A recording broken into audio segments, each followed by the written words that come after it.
Eden, thank you. We hope we have your permission to record. We are obligated to record based on the Open Meetings Act. If anyone is not here today, the minutes will be online and the recording will be online. So may I have a motion to officially start today's meeting? This is Carrie. You have the motion to start the meeting. Thank you. Can anyone second, please? I second. This is Alteria. Thank you, Alteria. Okay, we have officially begun. So based on the minutes from last month, Toby, do you have the minutes up to look at the action items from last month's minutes, please?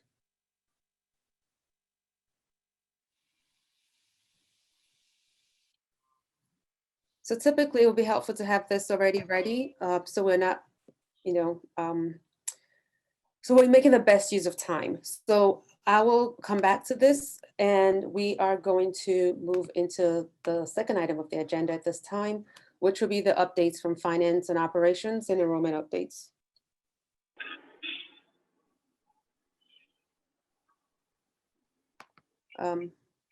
Thanks, Stephanie.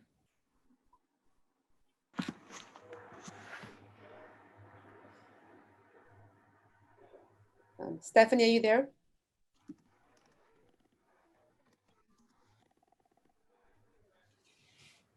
So who's responsible? Good evening. Me.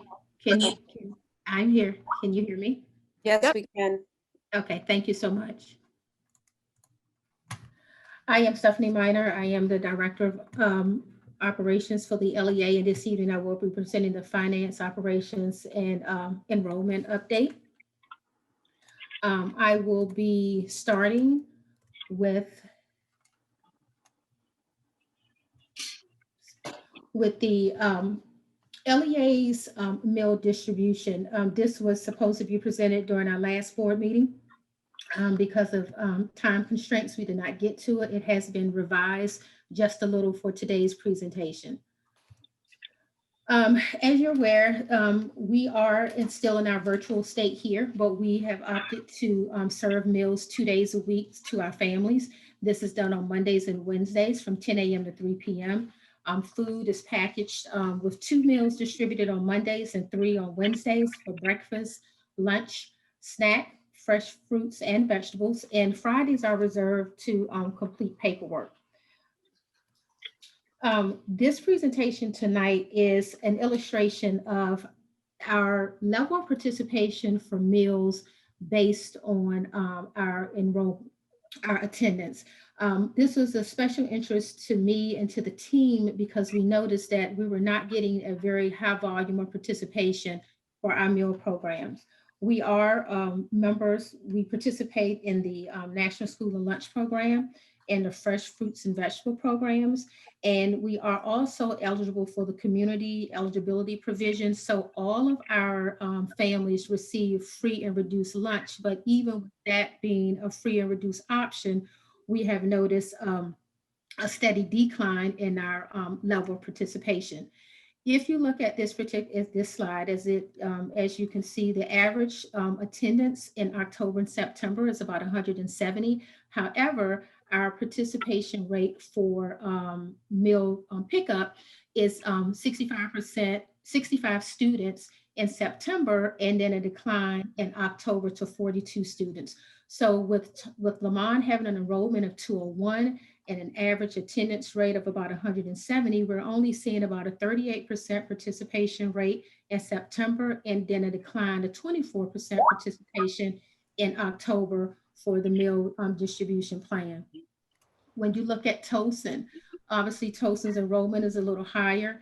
They're at 356 enrollment.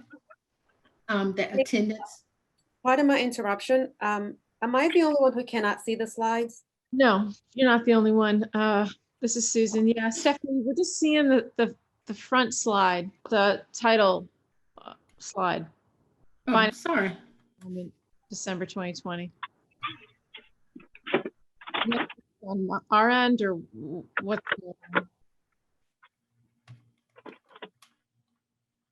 Give me one second. I do apologize for this. And I've opted today to share my own slides. So I am going to,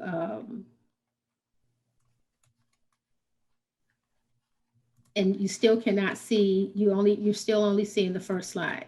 No, we can see it now, Stephanie. Okay, thank you very much. Thank you, Sean.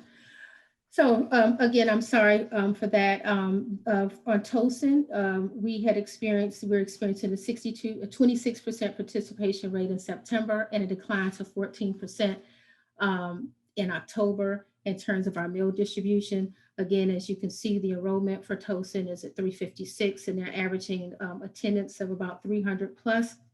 But our meal participation rate is actually declining in comparison to what we're getting in terms of attendance and enrollment. So what we've done, this slide here just illustrates that. We started the meal distribution plan on August the 31st, which is the first day of school. And we tweaked our meals being ordered for the months of September and October because of the level of participation. In September, we had ordered about 2,300 meals, but we noticed that we were only distributing about 1,500 at Lamont. And then at Tocin, we were ordering about 3,000 plus meals, but we were only distributing about 2,000. So we were experiencing a high volume of overage for both of the campuses. We've tweaked our distribution or the meals being ordered for October. So we are having a greater order to distribution rate in the months of October. However, our level of participation is still declining at both schools. So what do we do and what are we going to do to kind of have a better understanding of why we're seeing this low level of participation? One of the things that we've done is during November the 23rd to the 25th, we used our outsourced call service, Answer Connect, to survey our parents around the meal distribution.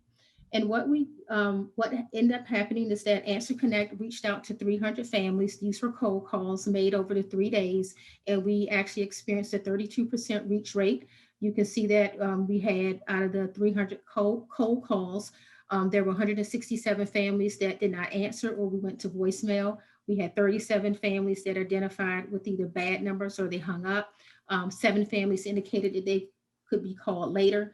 We had 16 families that did not want to participate, and we had 73 parents that did participate. We were able to get some great information from the parents. It was a quick 3-question survey with question 1 being, were they aware of Hope Community's public charter school meal distribution plan? Were they aware that it was done on Mondays and Wednesdays from 10 a.m. to 3 p.m. 2 days a week? And 65% of 65 families that participated indicated yes. 8 families were not aware that the program existed. We also asked if they participated in the program, and 45 families said yes and 28 said no. For those who responded no, we wanted to know why not. And then in addition to that, we asked if there was any other information that they would like to share, any feedback they wanted to offer. So in terms of if no, why not? There were a variety of responses. Some were very similar. So I picked those, highlighted those that were very similar or repetitive.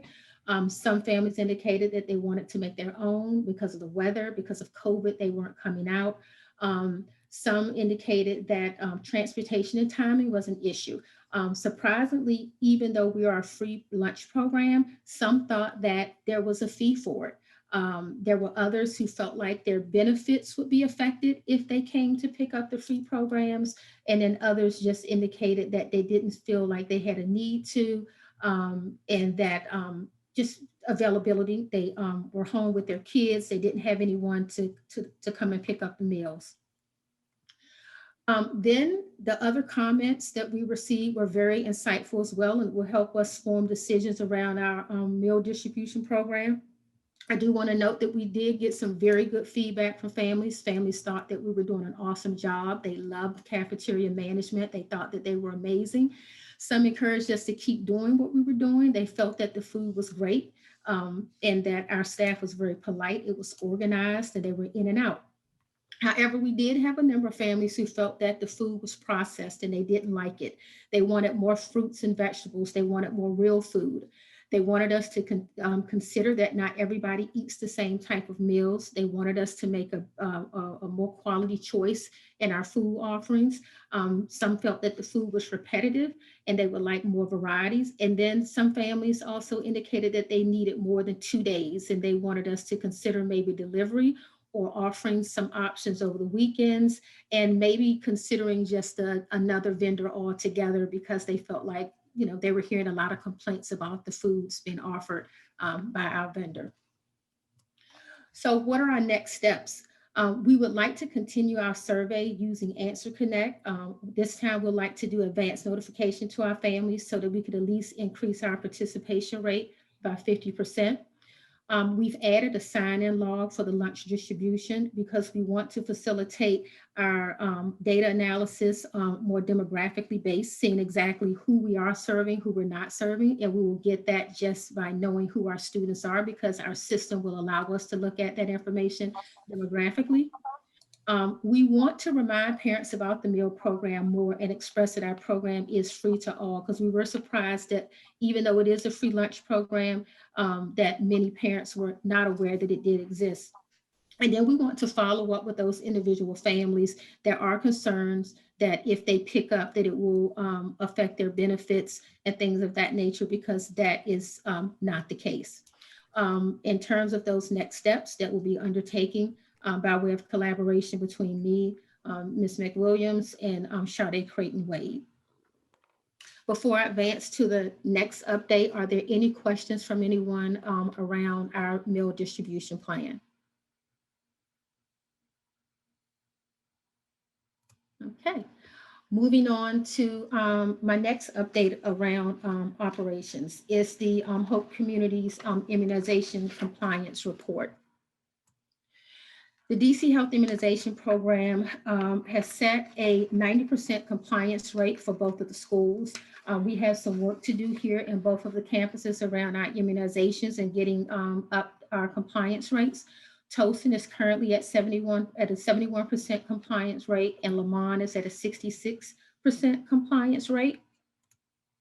The way that breaks out is 106 students at Towson across all grades.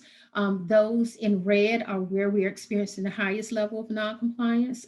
As you can see, our pre-K3, who are our scholars entering school for the first time, is where we have the highest number or the highest rate of noncompliance, followed by our pre-K4 students. And then if you jump down to our 7th and 8th graders, you'll also see a spike in noncompliance immunization within our 7th and 8th graders as well. I also wanted to take a look at if these were new students versus returning students. The only where that we're having a increase in new students is primarily in our pre-K3 area because these are students that are entering school for the first time. So most of these are our returning students that we are experiencing,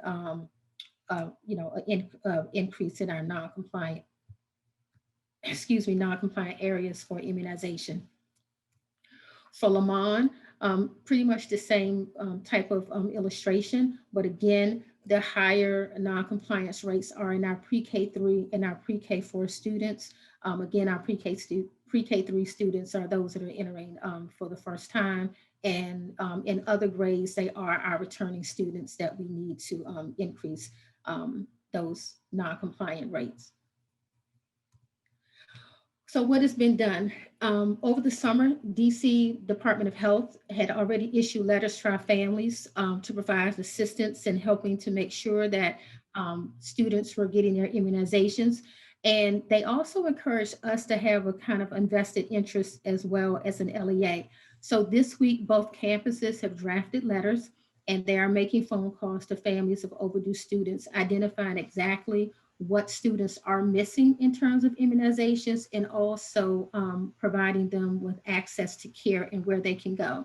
What we are hearing from parents are a number of things around COVID. Some parents are still not comfortable going out to the doctor's offices. Some are kind of content that we are in a virtual state. So there's no urgency to get those immunizations, but it is important to note that once we reopen, that students must be immunized. So this would be a good time for us to increase and to encourage and motivate families to get those done sooner than later. Our next steps are to continue our outreach, and those efforts will be undertaken by both our enrollment specialists, our school nurse, our parent engagement coordinators, and I can pretty much anticipate that our school leaders will get involved at some particular point, because there will be decisions that have to be made when we reopen if students are still not immunized.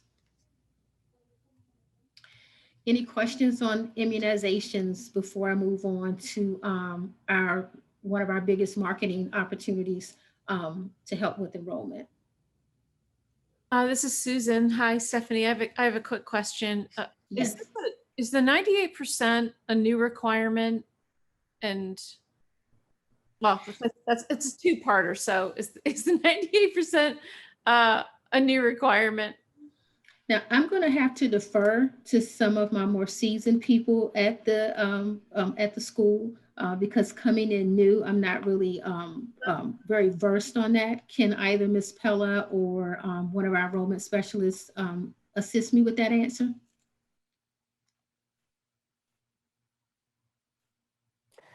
Hi, this is Sade. Thanks, Sade. No worries. So this year, prior to COVID-19, or I guess last year prior to COVID-19 that's going out, OSSI did a really big push for immunizations. Mm-hmm. So the requirement for students to be immunized is not new. However, they are requiring, or this year, the requirement was supposed to be that if you didn't have most of your immunizations, that in 20 days, in the 20 days of the start of school, that they were going to send letters home to tell you that you were not able to return back to school until then. However, with COVID-19, it kind of pushed back the delay of the enforced requirement of that. So this is the enforcing of that requirement. I hope that answers your question. Yeah, I think so. And how do these numbers compare to like last year? Are we in the same kind of ballpark here in terms of like what has to happen, or were folks, well, I guess you did say, Stephanie, that families haven't really had to, get this taken care of because kids have been, learning remotely. So I suspect these numbers might be worse, but is that generally the case? We've historically had a bit of an issue with immunizations. So that's the reason why OSSI has started to enforce the rule, because it's a district-wide issue. It's not just like localized to Hope community. Like a lot of schools are actually going through it because 3 years ago, before enrolling into school, it was required that you had a universal health certificate and you were immunized on the first day of school. Mm-hmm. But because there were so many difficulties and so many policies around people not wanting to get their children shots, they took that off of the table and allowed parents to come into school and be able to enroll with a note saying that either they did not want to get their child immunized or that they were going to do it in the near future with a note from Children's Hospital. However, there were large decreases in the amount of students who were compliant with their vaccinations. So that's when they put the rule in place. So for our school, the numbers are pretty consistent. But what we did see was that with COVID-19, it gave parents another outlet or reason why they didn't want to get immunized. Right. Okay. Thanks. That's helpful. Appreciate it. Any other questions? Yeah, so Stephanie, it's a question in the chat asking, does the number include exemptions? That's a good question. I would expect that the number does not include exemptions, because those exemptions, if I'm thinking of those that are for religious purposes and that for those families who opt not to, so they could not be considered non-compliant if that religious option exists for them to indicate that, and if they duly noted that. So I would not suspect that the exemptions will be included in that non-compliant count. I will confirm that though. Thank you. Any other questions in the chat? Hey, Stephanie, if a student wants to be considered exempt, they have to submit documentation to us and to OSSI, and then they will be excluded from that list. Thank you. Thank you. Any other questions? All right, if none, we'll jump right to EdFest. We've been talking about this for quite some time now, and it is quickly approaching us. On December 12th, EdFest we will experience our first ever virtual EdFest, and we're excited about this opportunity. Both Sade and Trina have been working very hard in pulling this virtual experience off.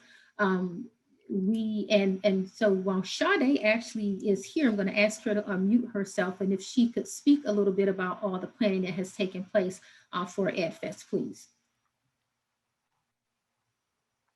Hi again. So EdFest this year is virtual, which should be very interesting for the entire city, but everyone seems to be excited about jumping into the new platform that we have, which will be Acela Events to run it.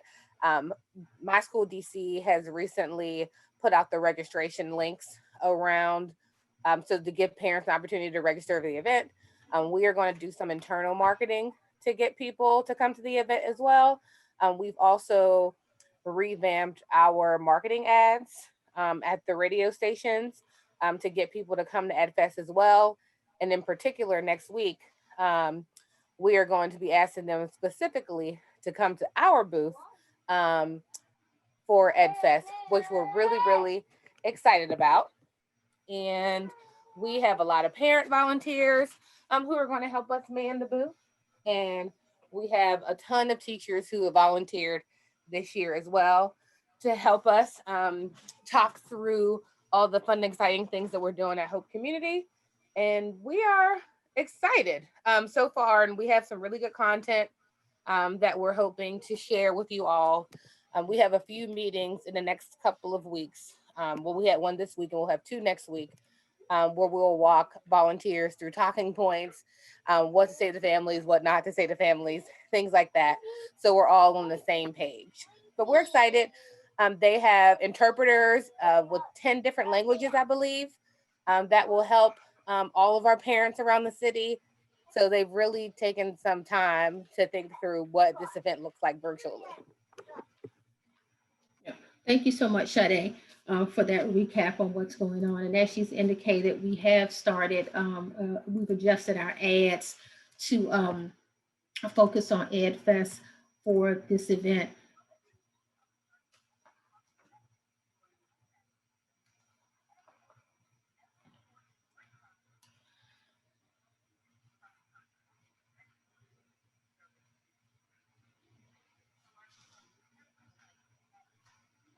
We can't hear it. I'm having a hard time hearing. Okay, all right. It's okay. It was just our ad around EdFest. We've tailored both of our ads that are running right now on the radio stations to focus on EdFest. And these are things that we had mentioned in prior meetings, that the closer we got to EdFest, that we would shift the attention to that. So that will run up into the day of EdFest. And also my school DC will also start advertising as well. So we're hoping that this year, the challenges that we will have is because we're not in brick and mortar, where we can do foot traffic to get people to come to our booth and also to hear more about our schools. Parents have to intentionally enroll with us in 20-minute blocks. So we need to be very creative in getting parents to enroll or to be aware of us in our virtual state that we're in right now. Okay, any questions about that before I jump into the financial piece? This does conclude my presentation for operations and enrollment. Are there any questions? I have one question. Has any student withdrawn since the beginning of the school year? Yes, we have had withdrawals from the beginning of the school year. We've had 2 withdrawals at Towson. 2 withdrawals at Lamont in our pre-K classes, and we've had 1 withdrawal from Towson. How many from Tolson? 1, One, okay. and What grade level? Sade, did you get that information for me? While she's getting that, Rebecca, I will jump right to Lamont. Lamont's have been primarily in pre-K, and they've been more so with parent preference, just parents' availability to have their students online during the day, as opposed to them being in pre-K. I'm sorry, in preschool, where there's not that requirement for the virtual online learning. So both of those parents have opted to return to childcare. And what about Tolson? Sade and I had spoke about that earlier. Sade, were you able to obtain that information for me? I believe it was 5th grade, and they withdrew due to homeschool. They decided to homeschool their student. Thank you. Any other questions?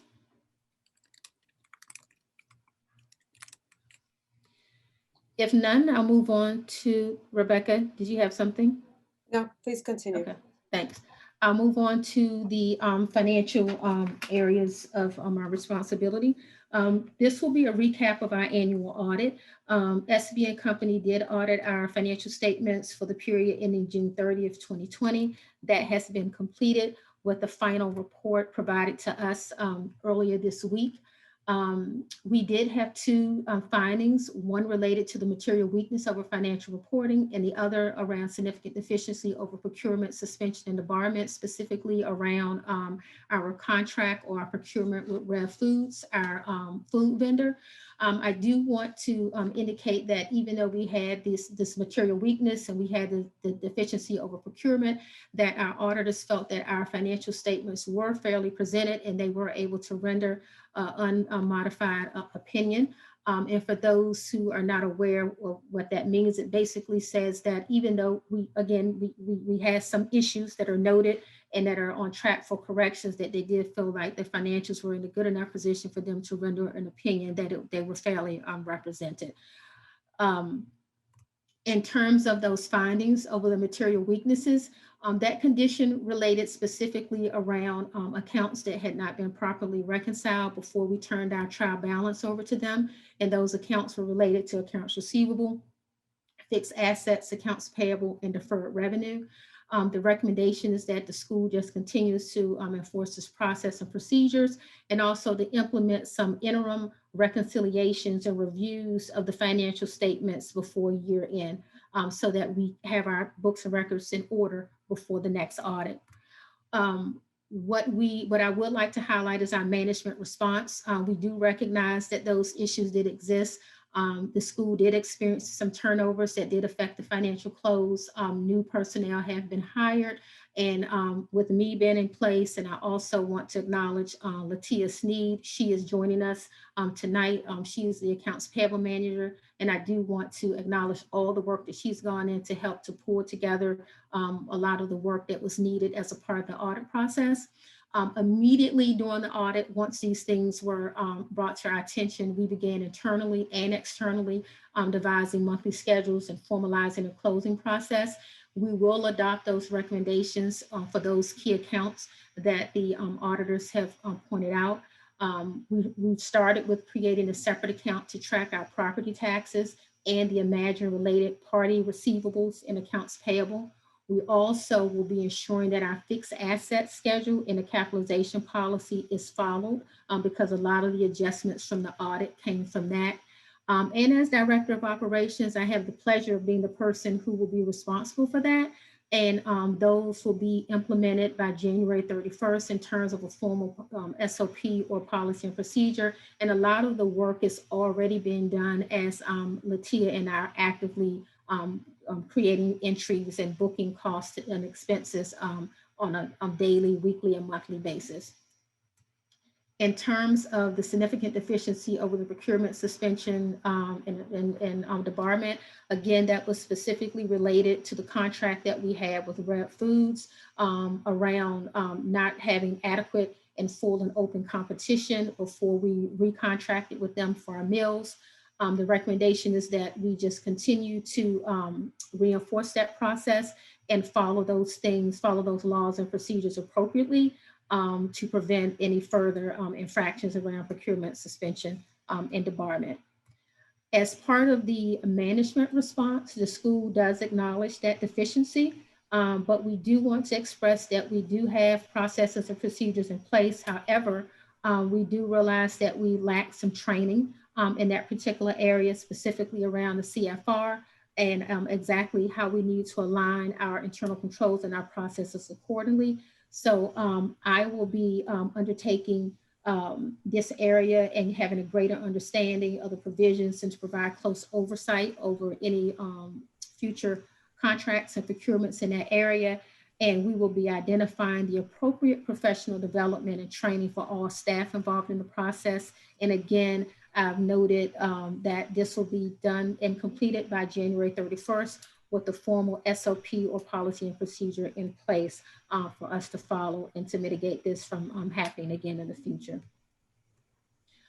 One of the other things that came out as a part of the audit is that there was $191,580,000 receivable that was booked. Unfortunately, the way that works is that we pay the property taxes and then we file a rebate application to recoup those costs. It was disclosed during the audit that Imagine will not be receiving, we will not be receiving or recouping those property taxes because of an error in the filing rebate application. And as a part of that error, there's $191,580 that will not be reimbursed. So Imagine has acknowledged that, and they will be reimbursing the LEA for that error. And again, Imagine will be refunding the LEA on or before December the 31st for that $191,580. I do want to note that Imagine is exploring the possibility of a late filing to determine if there is any potential opportunity to recoup some of that or to recover some of that $191,000. And the board has agreed that if they do recoup it, then they would reimburse Imagine. But right now, as it stands, Imagine will be reimbursing the LEA for that $191,000. What has been done? The audit has been submitted to DC Public Charter School Board. It was due on 12/1, and we successfully uploaded the audit report on that day. The board has also been provided a copy of the audit to include the journal entries and the reclassification entries. And I also want to note too that all the audit adjustments that were recommended have been reflected in the final audit report, and we've also recorded those in our accounting systems so that our books and records reflect the same as the audit recommendations. Our next steps are the 990. It has been provided to me earlier this week. I am reviewing those, and then we have one question around, I think, payroll that I need to answer to the auditors, and then our 990 will be complete and ready for filing.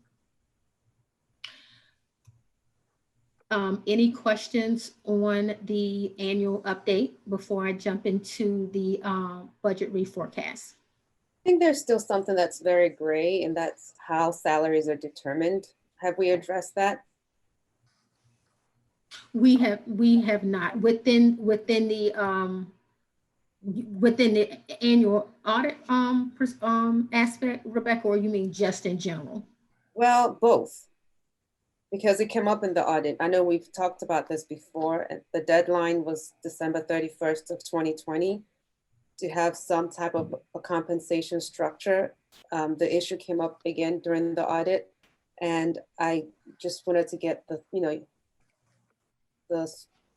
Charter Management Organization's thoughts on what they're going to do about that. How a salary is going to be determined. Yeah. So one of the things, and I'm literally looking on my board here, also as a result of our board meet and greet, that question also came up as well. And that is one of the things that is actually on my plate to collaborate with HR. We know that we have our board member, Carrie Smith, who has a lot of insight in that particular area. So we are looking to have some collaboration on developing that salary band. But I will say, and I do apologize if this was not on my radar in terms of the due date of December 31st, 2020. I don't think that we'll be able to have December 31st, 2020, but I know that we can start the conversation because there will be some extensive work that is that's needed to be done in that area. Both Travis and I, as a part of that salary or that compensation band, we will be looking at all of the staff, their current salaries, their experience, their credentials, things of that nature, because all of those things are going to be imperative when we do any kind of compensation audit, review, or analysis. I have some extensive experience in that particular area and what is required, not necessarily in how it's developed, but I do know that there's going to be some extensive work done in that area. And I can say that December 31st, 2020 will not give us adequate time to give a very thoughtful and thorough evaluation of salaries and how they're developed. I mean, I understand that, but this was a conversation we had in June, around the time we were actually talking about the budget, on the budget, and a couple of months prior to that.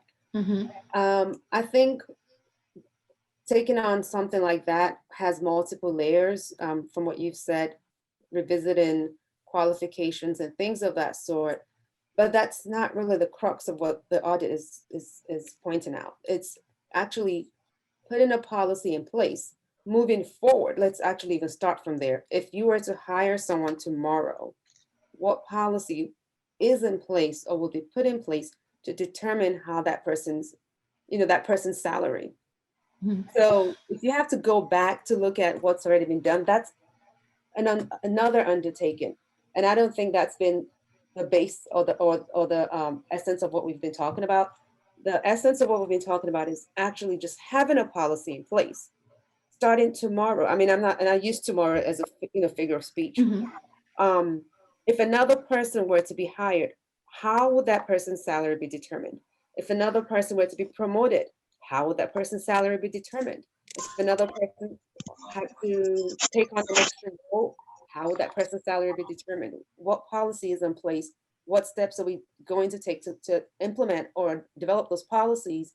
When would that be done? The other part about the existing staff, that's something completely different. Moving forward, when would that be done?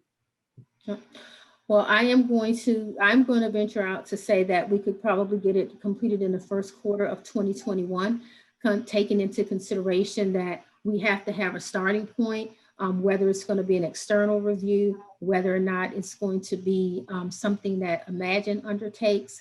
I don't know who will outsource it. And I don't think that I have enough information collectively right now to decide how, as the EMO, that we will approach it. But I will ask Sean and Dawn to offer some direction here. Yes, so Rebecca, yes. Quick answer, yes, we can get that done, and we will have that for you. I'm going to say January 30th, if that's sufficient. We did have a meeting on November 20th about this, and that's what Stephanie was indicating earlier. So yes, January 30th, if you will allow that submission date, we have that policy ready for you. Thank you. A policy around salaries, bonuses, stipends, and things of that sort, and who makes those decisions? Yes, ma'am. Thank you, sir. This is Susan. I should jump in here for a quick second. Correct me if I'm wrong, Dawn, but I think EdOps did an analysis for us, or shared an analysis of the DC charter school sector. They did, yes. Does Stephanie have that? Is that available? We do, but it's outdated. Rebecca and I had that conversation earlier when we were looking at the budget early, and it's a little outdated. I don't know exactly the date. Probably 3-4 years ago that it's been done, and that's when it was identified that we needed to have some more up to date information around that. But I think the compensation structure is also slightly different from, you know, the determination, but we can talk about that a bit more in at the committee level. So, Okay. so yes, we looked at it. Carrie also looked at it, and we discovered that we needed to do something, you know, that's up to date. Yep, gotcha. Thanks. But I think even with that, though, even with what's been done before, there was still no clear structure on how those salaries are determined, right? So how do we determine someone's raise?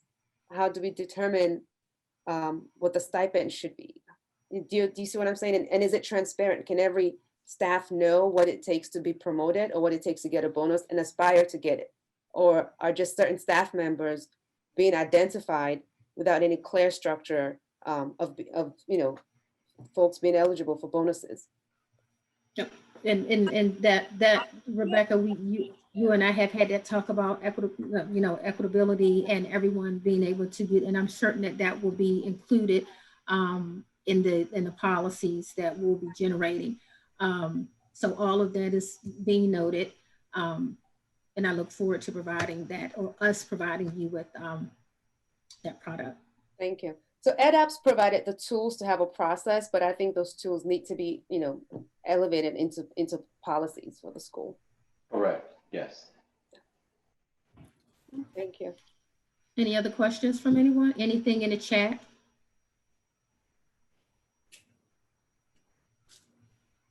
Okay. If none, I'm going to move. Okay, thank you.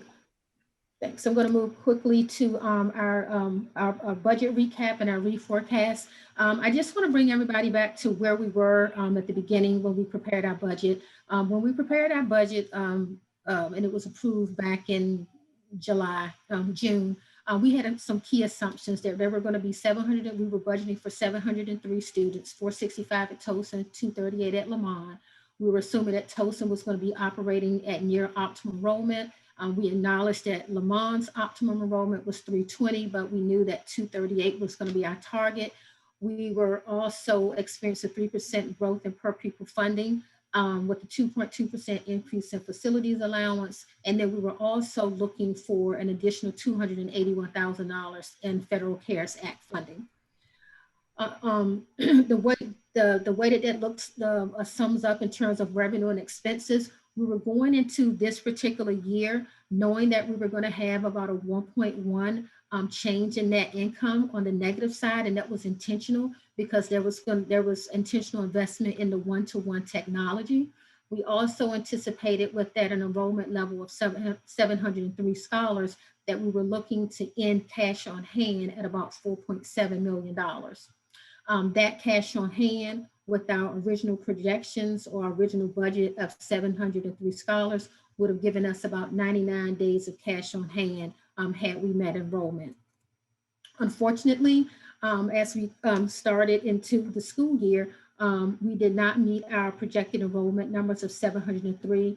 Right now, we're at 556 scholars, and this reforecast is based on our enrollment numbers of 556 versus the 703 students that we had budgeted for at the time that the budget was approved. The way that looks is it equates to all of these red arrows going in the opposite directions are where we've had a decrease in cash. The way that this, the 556 enrollment breaks down is, as you notice, our biggest change or the biggest impact on cash is in our per pupil funding. We were anticipating $8.8 million with 556 students enrolled versus the 703 budgeted.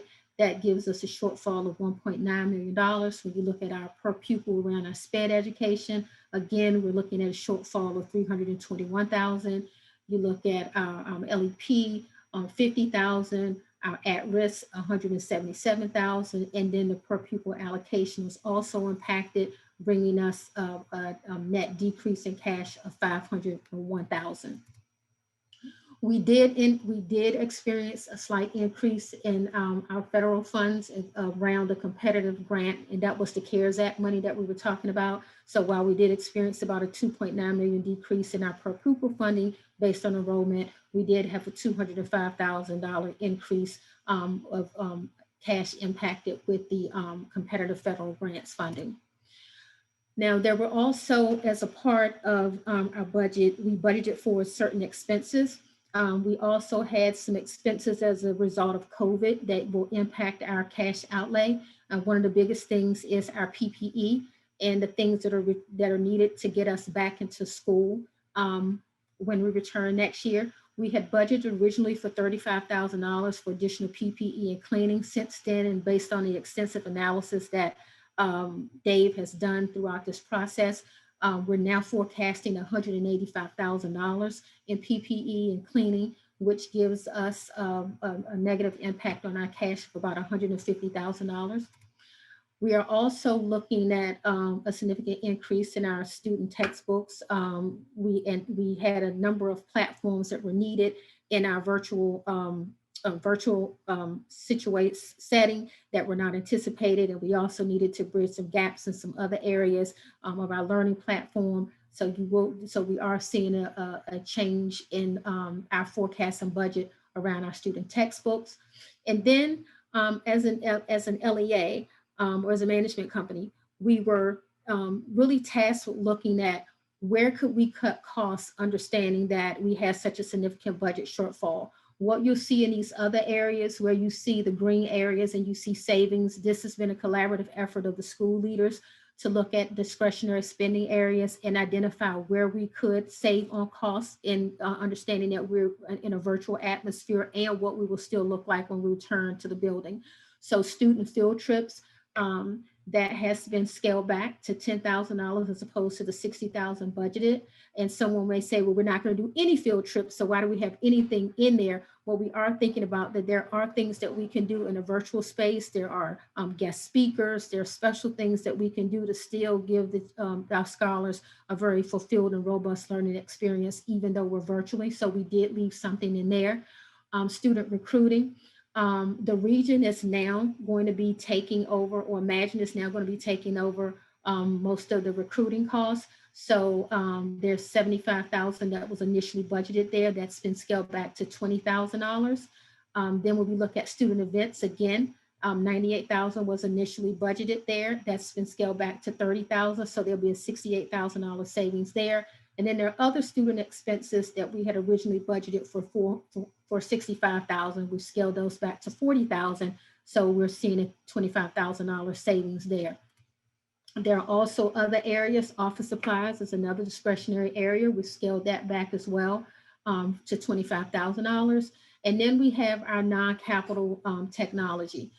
If you recall, we were taking the $350,000 that was originally slated for the curriculum overhaul, and we shifted that to the one-to-one technology. However, when Mr. Patterson and I got really deep into the needs and the cost of those things, we realized that we had under budgeted. So we went back to the board and got an approval for some increased costs. So what you see in terms of the $120,000 overrun is the additional request that we needed from the board in order for us to fulfill the one-to-one technology. Then there's also going to be some savings around the management fee. Imagine typically has seen a management fee which consists of 12% plus a management fee on the facilities allowance. That management fee has been reduced to 11% of revenue. It does exclude the facilities allowance. And in addition to that, it has also been adjusted to align with the level of enrollment. So there will be a $684,000 reduction in the management fee as a result of all of those factors to include the current level of enrollment. Our computers, again, this is just a technical term in terms of moving our computers from being depreciated as opposed to being expensed. And that was something that was also flagged in our audit. We have a policy that anything that only time that something gets capitalized if it's $1,000 or more. Most of our computers were less than $1,000, so it's not based on the bulk cost of the purchase, but it is on the specific unit. So that's just an accounting switch from capitalization to expensing. One of the biggest things that are also driving the budget or the reforecast is our leasehold improvements. Again, Dave has done an extremely thorough job in getting us in line with what we need coming back into the building. We saw an original forecast of almost close to $1 million. With the work that he's been done, we've been able to get that number down to $230,000. However, if you notice, it is still $145,000 above what we budgeted. One of the things that that has happened over the course of this budget reforecast and the budget shortfall is that the board has requested of Imagine as the EMO, understanding that it's our responsibility for enrollment and performance, that Imagine consider capping its management fee at $1 million for the 2020 academic year. That is a discussion that is being held with the CEOs of Imagine. One of the other things as well that the board is also asking Imagine to consider is, and the landlords, are to fund the leasehold improvements that you see here for $230,000. Because what is still existing is that while we have taken some very thoughtful steps at trying to bridge that gap between our original budget and the forecast, is that we still have about $1.3 million that still exists between the reforecast and our original budget. What that will do is impact our cash flow at year end. If you remember, earlier we anticipated that we would have 99 days worth of cash on hand, which was about $4.7 million. With our current budget, with our current reforecast, and still the gap between the original budget and the reforecast, we're looking at about 79 days of cash on hand at the end of the year, which will equate to about $3.4 million, which is $1 million behind what we were budgeting for if we were at 703 scholars versus 556. This is just an annotated view of the financials.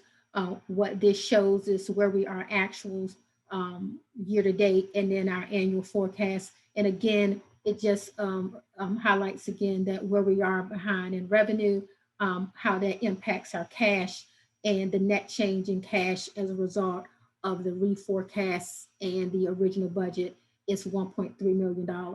And those discussions remain with both Imagine and the board in terms of how we bridge that gap and how we can gain some concessions or some assistance in addressing that $1.3 million difference that still exists. Are there any questions for me?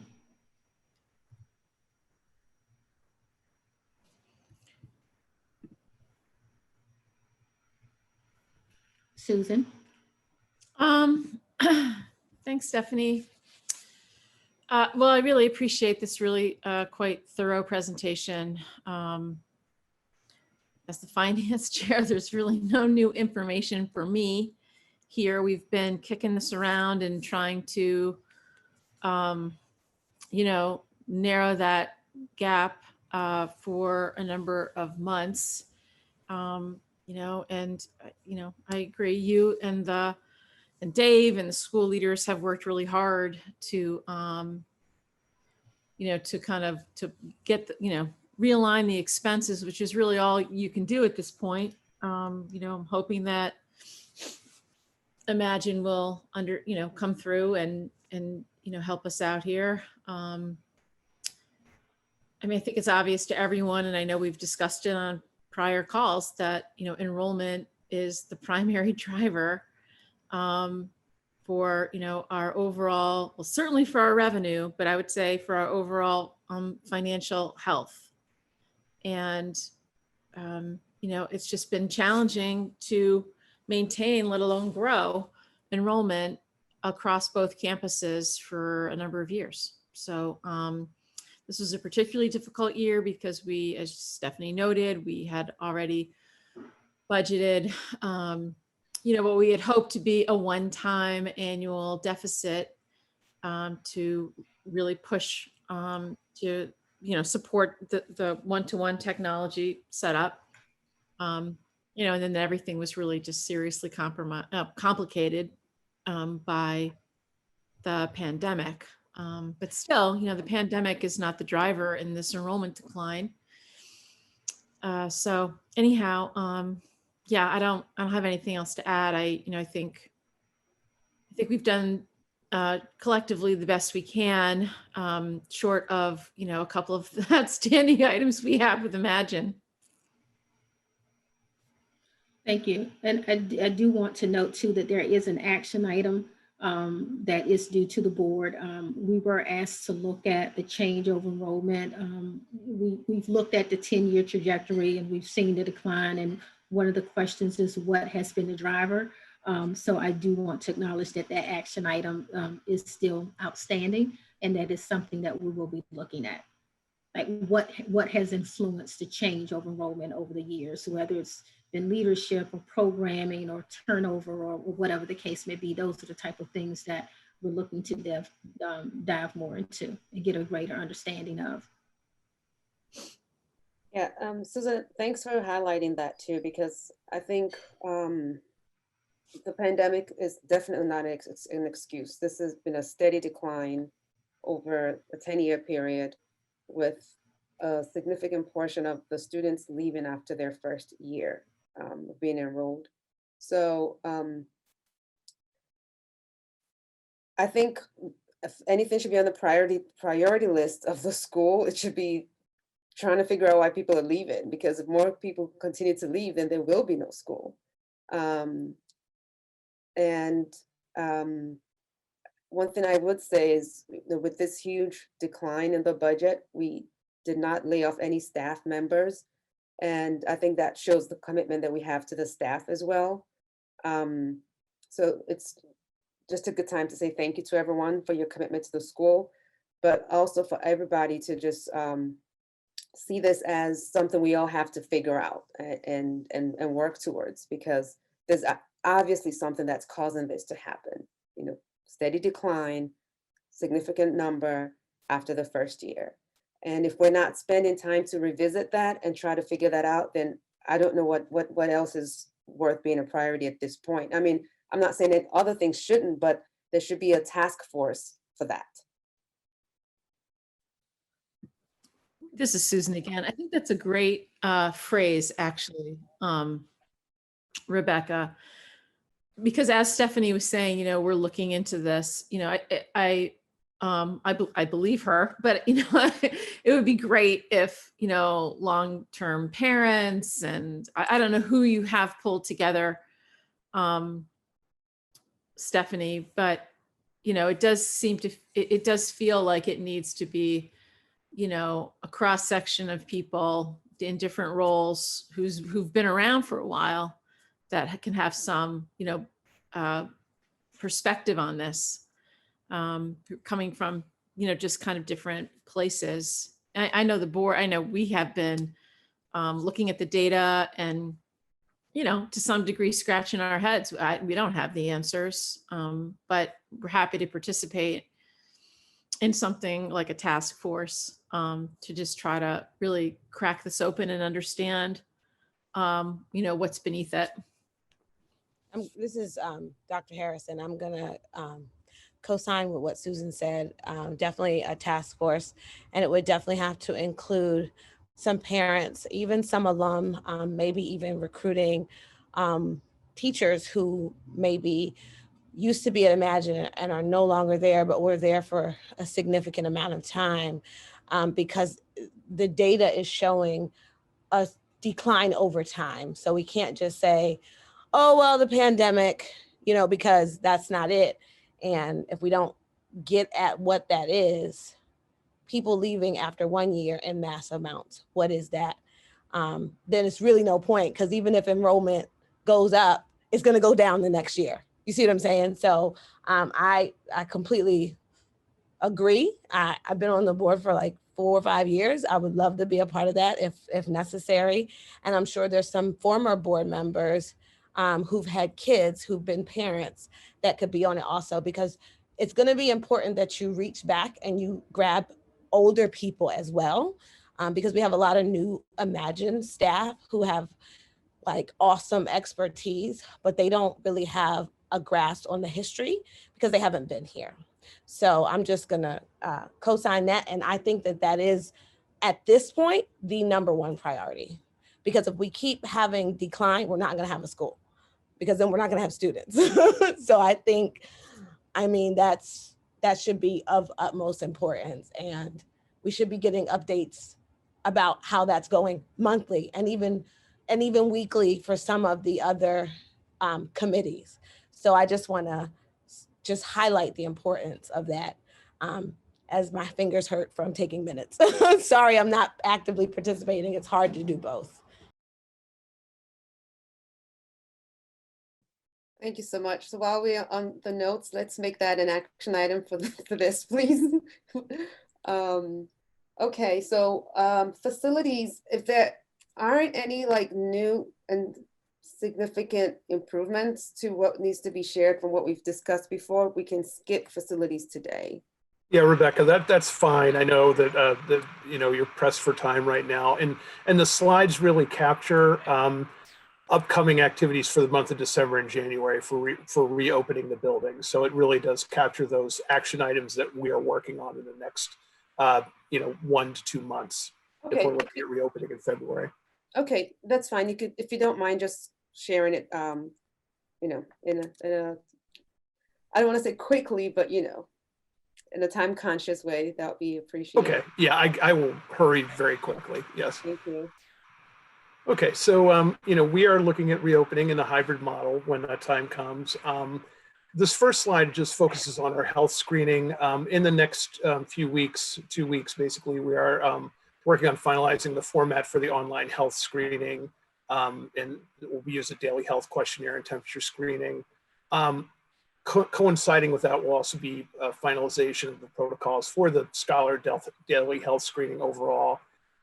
We are also reviewing and looking at what we need to do for pre-existing conditions or other staff that are immune compromised, and we'll be following DC Health and OSCE and CDC recommendations with that.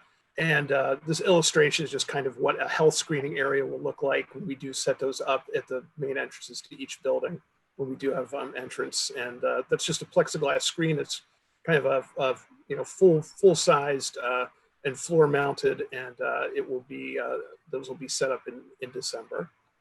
And then the next slide just focuses on more of the social distancing items that we're working on this month. So we are looking at the use of space in the buildings, and we'll be setting up more signage and also tape marks and way marks for the hallways, and also establishing one-way up and down stairwells in the buildings, so that there's no real mixing. With these, with the way it's going to be set up for social distancing, the students will be in cohorts, essentially classes.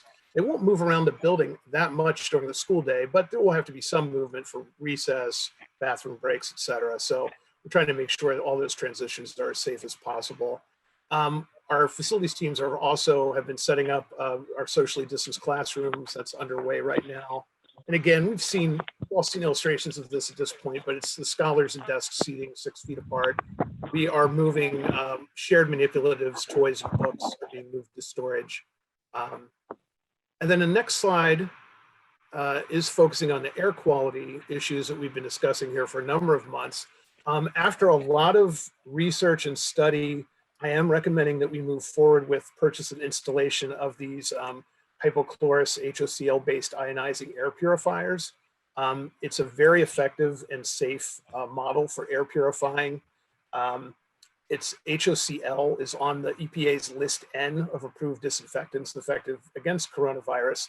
And it's really essentially non-toxic. If you have 500 parts per million HOCl solution, which is what we would be using in these, it's essentially a little bit stronger solution than salt water. So HOCl, I think I've explained this before, is used in saltwater pools. It's also used for fruit and vegetable washes in grocery situations, food service situations. And it's used very widely in educational and medical settings as well. What I've really landed on is that it is cost effective and also effective. So you're talking about a number of studies that have shown that it will kill 99.999% of airborne coronavirus. And it's also 99.999% effective on surfaces.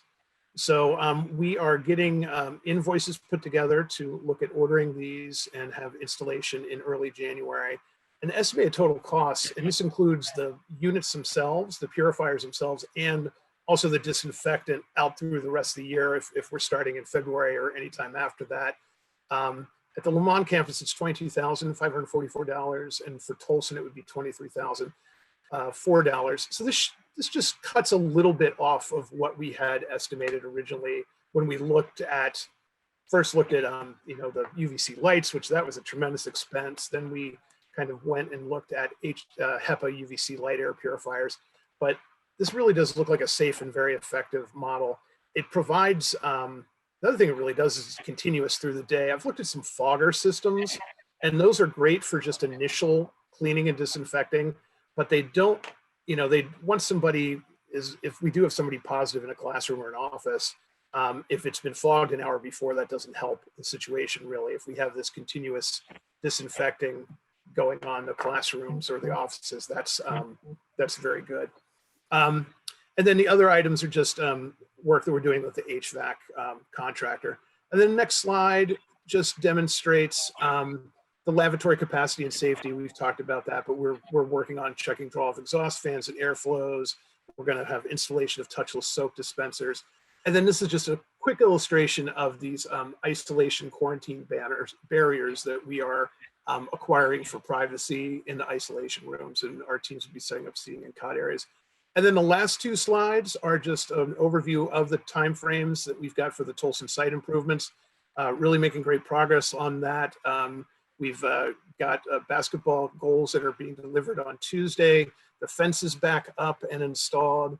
And there might be a chance that if we have decent weather here, kind of a break in the weather in January, that we might actually be able to do the acrylic top coating for the sports court surfacing during the month of January. And then I just include a couple photos of the additional paving that we had done about a month ago.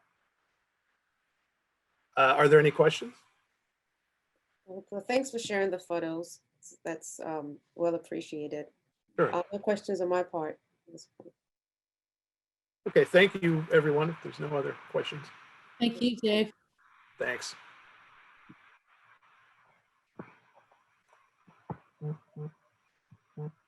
All right, so now we have academic monitoring tool updates and student data.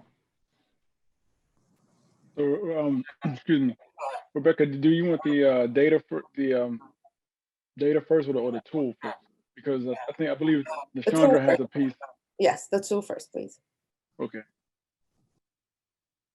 Toby, can you slide down a couple slides? So as Toby gets to the slide, so the first thing I want to do is to just update everyone on the trends from November, just to put a cap on it. In November, I highlighted both that we were looking at attendance, school culture, teaching and learning, and the task forces that are used to that are put together to update the monthly monitoring tool and continue the conversation around how everything that we do is sort of bubbles up to the school excellence plan. So since November, Lamont, well, over the 3-month trend, Lamont is showing a 9.3% decrease in attendance, hovering around 76.35%, and Tolson has actually gone up 5%, over the 3 months. In terms of school culture, we did a lot of activities around American Education Week. Going to highlight the meet and greet as well, that actually, sort of bolstered the energy around both campuses.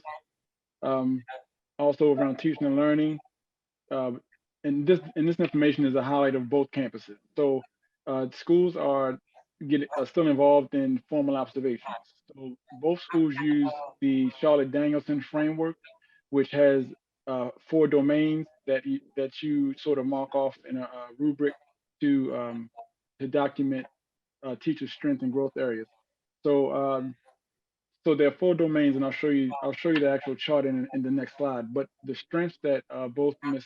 Pella, Ms. Robinson, and Ms. Stone are noticing are in classroom environment and instructional delivery. For virtual, teachers are doing a great job of taking the professional development and using that, or at least trying it on a daily basis, and getting the feedback necessary to grow. Student engagement is a lot better. Virtual learning. What we're finding out, across the nation is that it's hard to keep a lot of students' attention during the screen time. But our teachers are doing a great job of keeping students engaged, keeping them focused, and actually engaging parents as well to be a part of the learning process.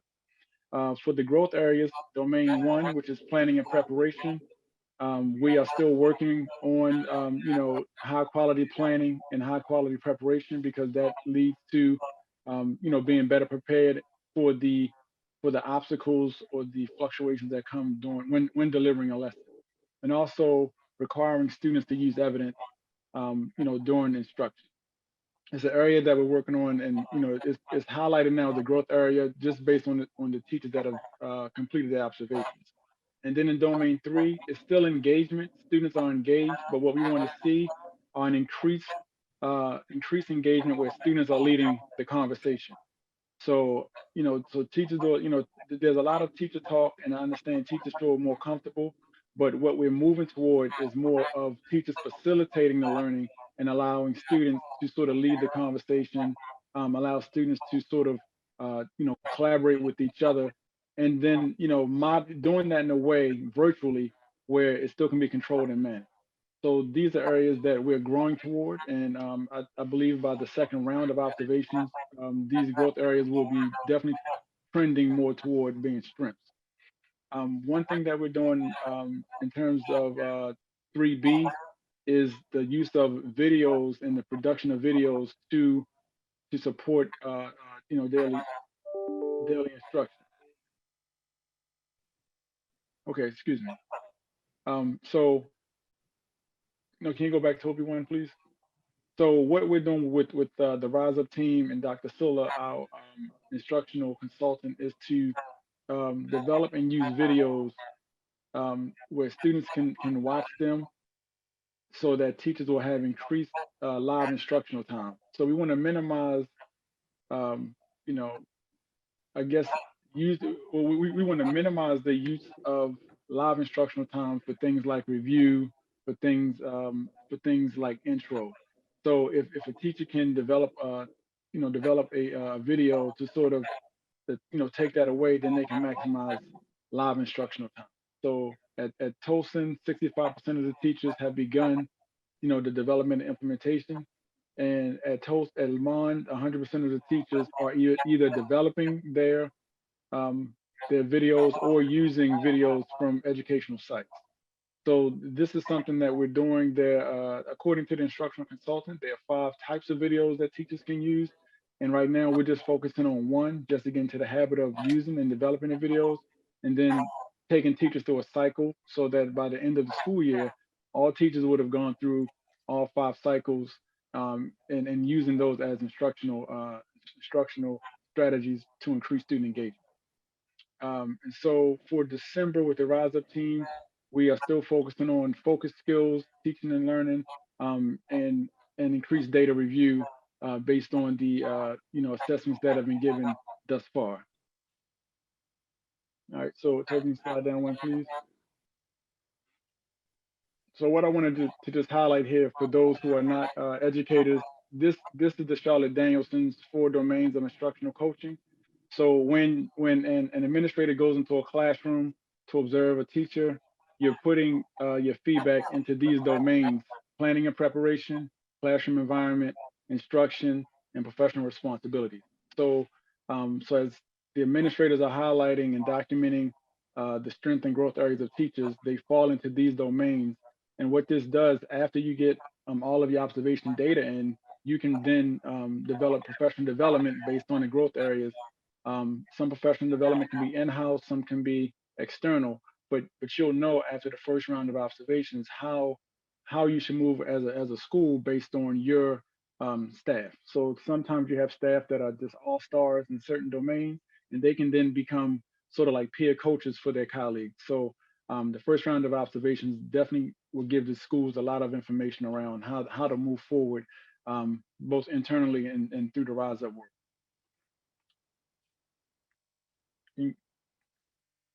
Okay, so for the next few slides, thank you, Toby. For the next few slides, I just want to highlight, just screenshots of the monthly monitoring tool to show you that, number one, that it is being completed.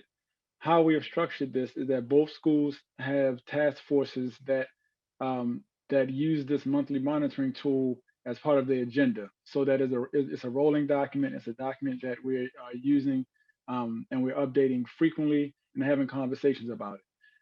At both schools, I've asked the school leaders to facilitate and to hand off, the responsibility to the task forces.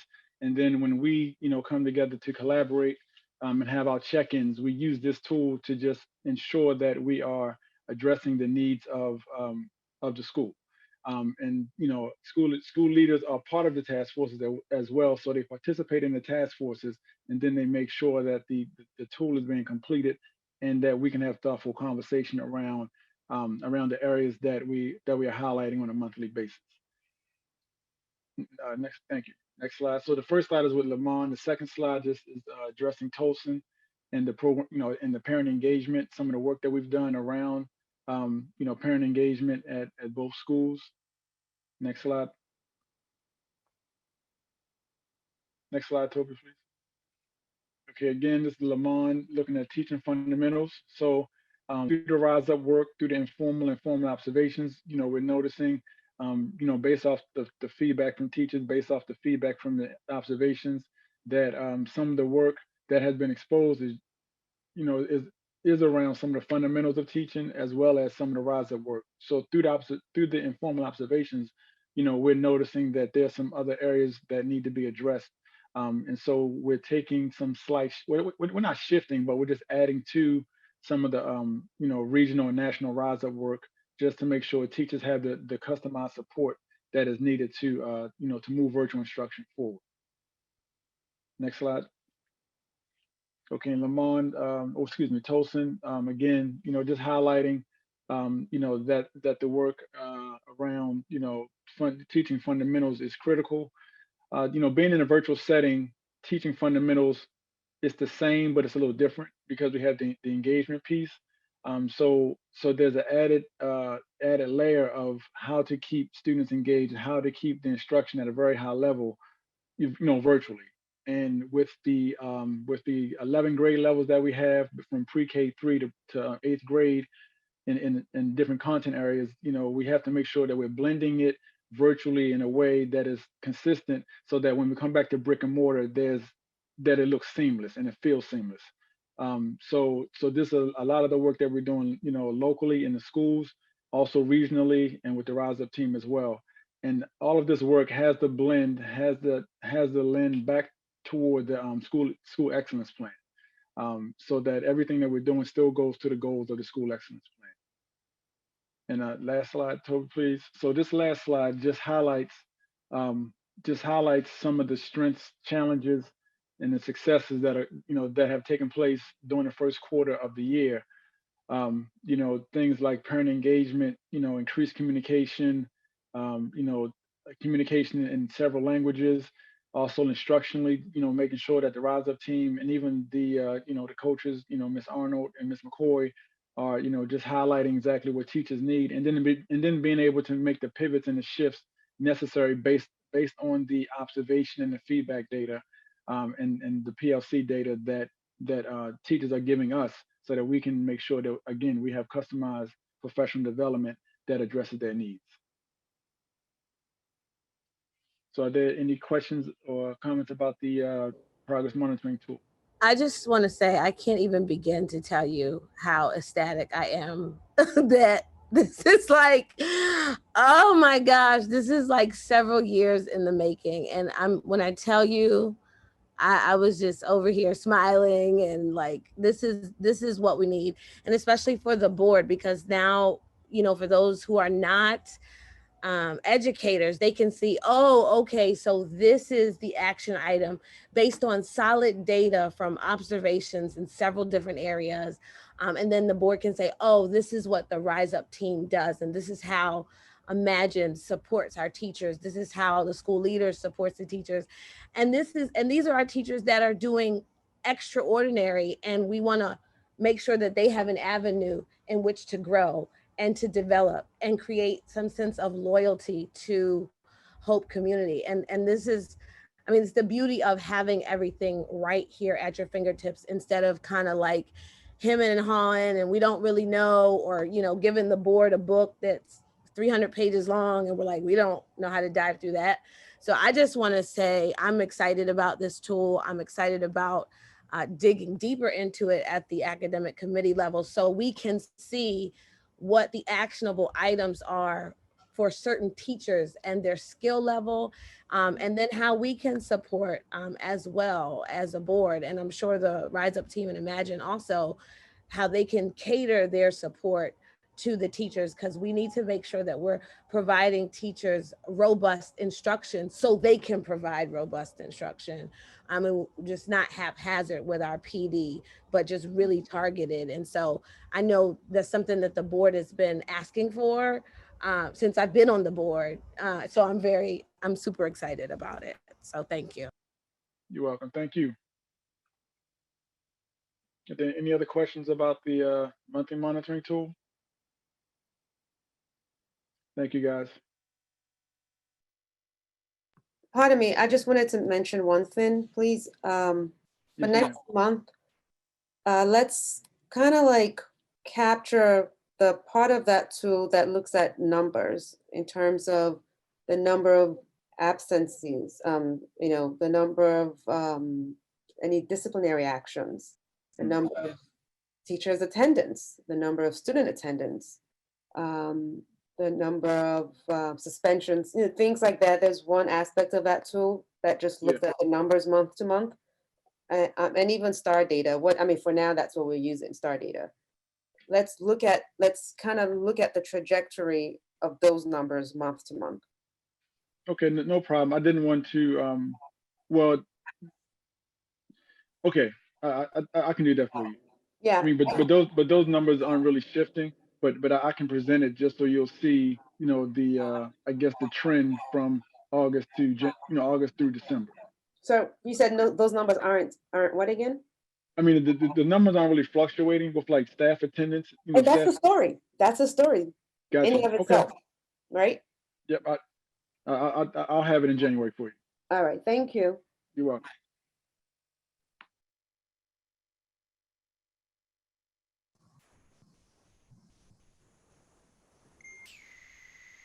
So good evening, everyone.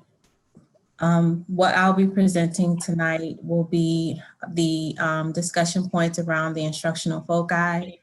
We'll be hearing information around rigor, the information around growth feedback, and looking at critical thinking, collaboration, creativity, and communication among our scholars. And from there, we'll understand our next steps on focusing on practice, the what and the why, how we're modeling growth feedback, and who's responsible, which will be the implementation from the teachers with the support of our superintendent, school leaders, LEA director, myself, the coaches, and the Rise Up team. So in that, I have provided student work samples in this presentation, and the student samples are also layered with feedback from the teacher. And we wanted to make sure that we gave an example of what our teachers are doing as far as the work is concerned, but also how they're responding to the students and how students are being given information for their growth. And of course, I believe that this is an area of continued work for us, but just wanted to share some evidence of student work and how teachers are providing feedback. And also, as we're looking at this data point of the student work, we're looking at the type of work, which will give us an opportunity to have a conversation around engagement and empowerment, and whether or not the work is lending itself to students being able to critically think and also be able to have robust discussions with their peers around their thought processes to getting to the answers of, for example, as we're looking at this rounding whole numbers, you know, that's important as well. And so looking at these student work examples, although this is what is recommended by our math resources, is this the only thing that we can do? And if it's not, what else can we do? That takes us back to the unit planning. How are we planning for instruction? That takes us back to Charlotte Danielson's domain 1. How are we planning? And then domain 3, what does instruction look like? And what is our level of engagement? So this helps us to collect some data in that area as well. And as you all are reflecting, I'm sure if you have questions around our work samples, you know, you all will share those as a board. So this is a example of our mid-school math. This is a simulation trainer that a student completed, and just giving you an example of the Common Core standard for math that they were engaging with. And the title of the lesson was called Lift the Lesson. And here shows the outcome for the student. So in this particular assignment, it shows that they were given several questions and the student completed several of the questions satisfactorily. And after doing the simulation trainer, the students were then were assigned then to do another layer with which would be a quiz, and they were given the clicker quiz, and here was the outcome for this student. So if you look closely at the bottom,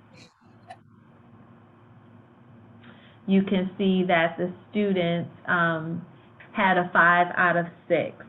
So they missed, of course, one question, and it would be imperative for the teacher potentially to go back to that particular question that the student missed and give feedback. So from this, we cannot tell whether or not that occurred in the lesson. However, that would be a great opportunity for the teacher to find out what the student did not quite understand, or if the student just overlooked the question. It just lends itself to opportunities to have a discussion with that student to find out what happened with this particular lesson. And here, another clicker quiz for a student. They received a 4 out of 6, and again, we can't really tell from the box below what question was missed, but if we look up here, we can see the 2 questions that were missed are here because, of course, there's no green check. So allowing us to collect some real-time data and to go back and conference with students in these particular areas in a small group setting during intervention, just to make sure that students are continuing to move forward with their learning and make progress.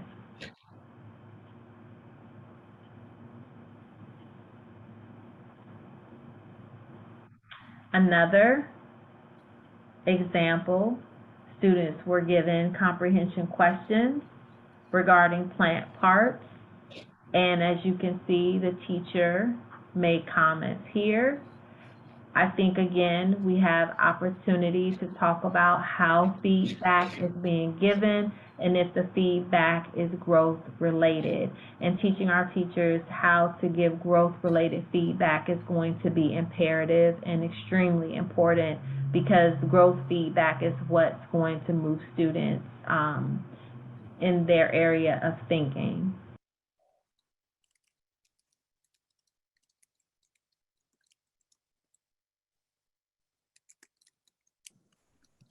So that concludes the student work samples. Again, our next steps is the what and the why of our practice. What are we giving to our students? Why are we giving that type of work to them? And then how are we giving them feedback? And then if that feedback growth oriented. And again, the implementation would be for the teachers to embrace this and then for us as the instructional team to support them in the process. Are there any questions? Yes, please. So what exactly are the tangible things that the instructional team would be doing to ensure that teachers are given constructive feedback? Some of the tangible items definitely will be the one-to-one coaching, would be the time that we're spending with our teachers during our professional learning teams and collaborative planning, and giving them examples and guidance around the growth feedback. Also with the Rise Up team, as we are doing our virtual walkthroughs and our classroom visits, we are taking a look at videos off of our VEO platform, and we are looking again into how that structure of that lesson has gone for that particular day, and also taking the time to collectively as a team gather information around what we're seeing during the instruction. And we're also looking at going forward in December, continuing to do the same, and then modeling that through our feedback from the Rise Up team, through our coaches. And then also as we're working, we are having our school leaders as well, supporting them with the Charlotte Danielson framework, again, looking at domains 1 and 3 and giving them updates and feedback through their formal and informal observations. And I'm not sure if anyone else from the team wants to add anything.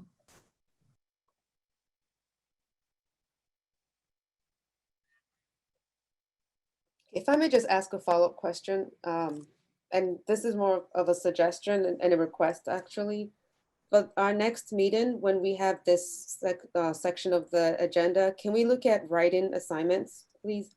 Because the writing piece is so important. I mean, we saw one, but it looked as though it was in a science class. And the feedback was not geared towards how the student is actually writing, but more so how the student answered the question from a science perspective. But I think it's important that we start to look at, I mean, I don't want you to start with the assumption that it's not happening, but I mean, at this meeting, this forum, to discuss, at least show us how feedback is being given in a writing class, because that understanding of writing pretty much cuts through other parts of the curriculum as well. Do they understand that we start with a topic sentence and that they're supporting details? Does the paragraph finish with a wrap-up sentence? And is that the kind of feedback that the teacher's giving the student? Oh, you didn't use capitalization, usage of grammar, punctuation, spelling. And I still didn't see a clear objective in what was shared. I saw the standards, but I didn't see the objective, and and wasn't presented with that in mind to understand, oh, this was what we were trying to achieve with this lesson, and this was what we got. So what we didn't get. But thanks for sharing. I think we've come a long way from the last 2 months. And next month, let's look at a writing class, if that's okay. So I have the action item as provide student feedback and writing examples on how feedback is being given on the actual writing process, along with the objective that accompanies that lesson. Is that correct? Yes, please. Yes, ma'am. Thank right. you. Thank you. Dr. Harris. And another thing I know we've talked about in the past that I didn't hear repeated during this presentation was modeling lessons. And teachers modeling lessons to each other. I know we've talked about that as an approach, but I didn't hear that captured. So I'm not sure if it's just not happening or if it just wasn't captured, but I just wanted to bring that up as well. All right, so we'll have the school leaders. Thank you so much.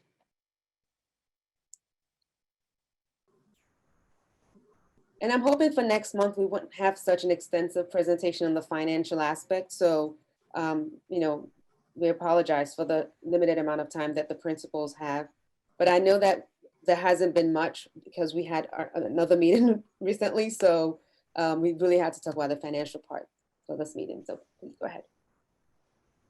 Understood. Good evening. If we skip around, that's why we do have some things that are repeating, and we'll make sure to highlight the new items. Yes, please. New items only. Good evening, everyone. Like Ms. Stone said, we will highlight those areas that are pertinent based on our last meeting. We do have some things that we've put in place since the last time, so we're excited to discuss those. Toby, if you can go to the next slide, please. Up one. All right, so just in terms of parent choice, Mr. Miller did kind of explain to you all how we're using the progress monitoring tool and how we are now allowing our task forces and those interested in various areas to kind of do some of the heavy lifting and collaboration, as well as innovation. One of the things we know is it's really important for teachers and for staff to have opportunities to really help the school grow and move forward. And so with that, we had our recent parent pack meeting. It's called P3. We are having a reopening town hall on December 16th to kind of discuss with parents where we are in terms of reopening. During our last parent pack meeting, we had conversation with parents just on what they feel is going well versus the area or areas that they want to grow. The next bullet is just a quote from one of our parents. I just wanted to commend the Lamont family on the transition from in-person to virtual. When I speak with other parents and their experiences, I can say we're truly blessed. So that was on the positive, kind of the positive note of the meeting. But then we looked at some of our academic direction that we were going in last school year, one of which was our Honor Society. And what we know is just based on conversation with our parents is that with COVID and making this transition, the trajectory we were on in terms of increasing our academic programs and opportunities for students who are exhibiting excellence in academics as well as character, we kind of lost sight of it a little bit. And so the Parent Choice and Satisfaction Committee, just based on that meeting that we had, our parent pack meeting, we're shifting our focus. I wouldn't say shifting our focus because academics have always been a focus, but really making sure that even though we're in a virtual setting and we have a lot of new moving pieces, that we find a way to continue those programs that were driving our students in academic achievement. So those are the Parent Choice updates for Lamont. And for Tolson, we have continuing with our Parent Cafe or our coffee and conversations that we're having with our families, those small group sessions. We do have one upcoming in December, as well as a town hall meeting where we are speaking to our reopening, opening that up to our families to discuss what that will look like, and then to also get input and any concerns or questions they may have. We also have around our Parent Choice an increase in our attendance support. I know that Ms. Pella spoke to really, like, as a school, we want to lead or encourage and create spaces for our staff to truly take leadership in areas pertaining to things that they're talented in, and attendance is one of them. So we do have a strong attendance team where we meet weekly, and we're partnering with our families as well, which is led by our teacher leaders that are in the building. In addition to that, something that I do want to make mention that's not presented here would be our Turkey Bowl that took place in November, where we supported our families around the holiday season, but it was spearheaded by a teacher leader, Mr. Chisholm, where he encouraged every team to donate a turkey, and that's teams within Tolson. And then we were able to give to about 60 families. And it was supported through our parent engagement coordinator, Ms. Mo. We also have some reflections here from families from a parent cafe that we had in November. And ultimately, and that's that square in blue that you see there, that was captured directly from a PowerPoint where families were able to type into the PowerPoint themselves, and they were experiencing what our students experience in class. So we did have families that shared that their scholars are doing well. They're getting used to online learning. They just a resounding opinion about our staff and how supportive they are, and just really feeling encouraged by every single teacher. And we did have it across every grade band, and that was very much consistent. Our families feeling as if they have the support of our teams and our school.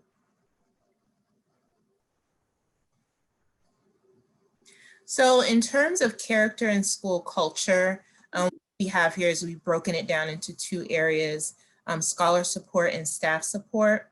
First off, we have our house system progress, holiday thankfulness celebration, pep rallies, as well as some artifacts from those activities that we've done with our students. In terms of the house system, what we're trying to do is new for Lamont this year. But one of the things we want to do is make sure, just as a follow-up from one of our last board meetings that really made us think, just in terms of what is the house system actually doing?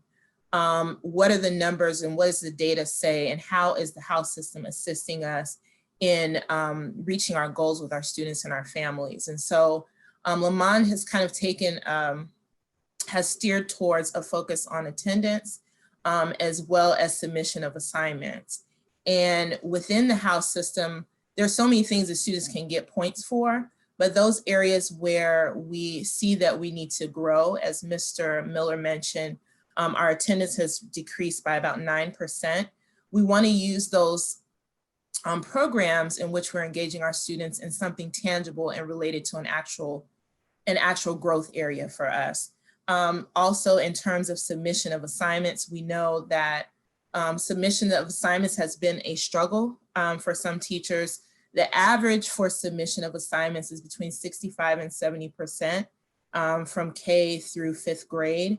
And attaching submission of assignments to house points and really having that as a focal point when houses meet, and looking at that house and how many assignments have been turned in, how many assignments have not been turned in, is really going to give us more bang for our buck to make sure that our house system is actually aligned to something that's going to help us achieve those goals with our students. In terms of our holiday thankfulness celebration, we had an opportunity for students and teachers to celebrate various things that they were thankful for. A lot of our teachers went beyond what I even expected. We had some teachers making apple turnovers with their parents and students and sharing what they made. I wanted to kind of jump through the screen and take a bite of a couple of them. Some of the parents are really good cooks, but it was just really an opportunity for teachers to take the virtual learning to a more of a creative level, and just get that active engagement and share different things that they're thankful for. In terms of our pep rallies, it has now become a Friday tradition for Lamont. It started out, okay, let's make sure that we have pep rallies every Friday because we typically assess our students on Friday. So we started out with them being primarily testing rallies. But then as we learned more about the house system and how to integrate multiple components into our rallies, the rallies have went from focusing primarily on assessments and getting kids pumped up for assessments to recognizing students, scholars of the week, parents of the month, staff members of the month, as well as teachers taking the opportunity to recognize their students on a regular basis for academics. In particular, My On Reading. There is now a My On Reading challenge that our reading specialist has enacted with our students. And at these rallies, we report out, and there's a competition between all of our students to see which students are doing the most reading per grade level. And so the pep rallies are something that all of our scholars and parents look forward to. We have high numbers in the morning, so we're trying to keep that tradition even when it comes to some of our Our holiday gala, for example, will take place in the morning versus in the evening because we've warranted a lot of support from our parents there. The next line, it has Hope Culture Artifacts. That would require Toby for you to click on that link and it will come up. But for time, I think we can go ahead and skip that. In terms of staff support, two of the areas that we are shifting and really getting some feedback on teachers on how to make this successful, as well as some feedback from some tier 1 schools, as I mentioned in our last meeting, is what that asynchronous workday will look like. And then also teachers had expressed that they needed more opportunities to work in small groups with students. And so looking at that and taking the opportunity for teachers to give us feedback, they recently completed a survey in which we asked them and sought advice on what that asynchronous Wednesday would look like for the time that students are online.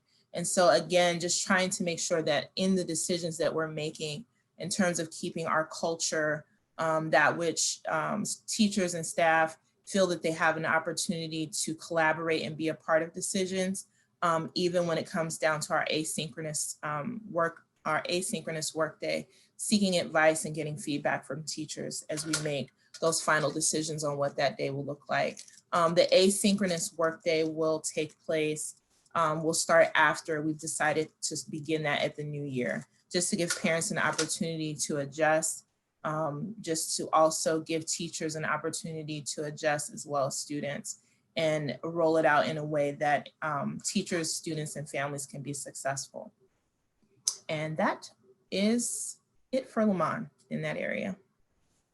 So we are moving in the same vein at Tolson as it pertains to the house system and utilizing our assemblies, or those moments where we're gathered together to celebrate any accomplishments and connecting it to our academic expectations or any things that we are seeing with our scholars that are pertaining to what's being done in the classroom, as well as attendance.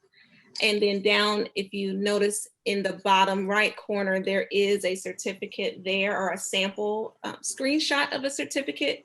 These are sent to our scholars personally, to their families weekly, where we are saying congratulations for you were the top points earner for your house. That way the families are informed about what, you know, their progress, and it isn't just a collection of points, but there is something that you're receiving throughout the process. So there's an example there. And in addition to, or the only other difference between the Lamont and the Tolson campus would be surrounding the staff support as it pertains to the asynchronous work. Our Wednesday work, we agreed to start in our Q2, or to start out Q2 teaching and learning. That way our families can iron out the hiccups. We have a process where we start our asynchronous Wednesdays. We started with surveying our families through the parent cafes as well as our staff, but we are in our second asynchronous Wednesday and we're gathering feedback throughout that process.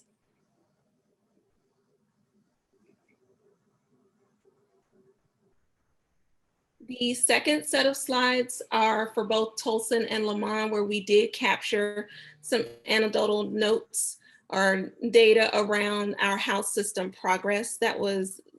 We had that linked in there at our last board meeting, and we wanted to be able to provide evidence of that.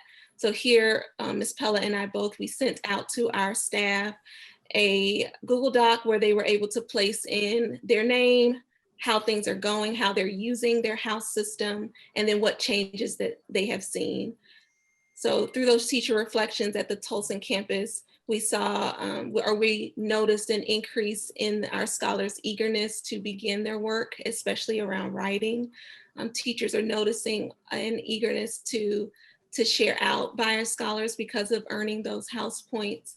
And lastly, they are seeing, as it pertains to character, more courteous and polite behaviors because of being rewarded for house points or for their house.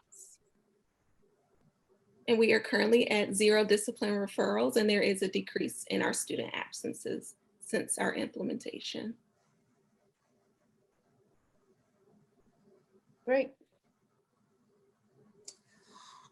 Yes, so for Lamont, similar to what Ms. Stone had shared, just in terms of the house system, we are taking a more focused approach on those areas of growth that we see that we need. And again, like I said earlier in the presentation, I wanted to get feedback from teachers in the area of attendance as well as assignment submission.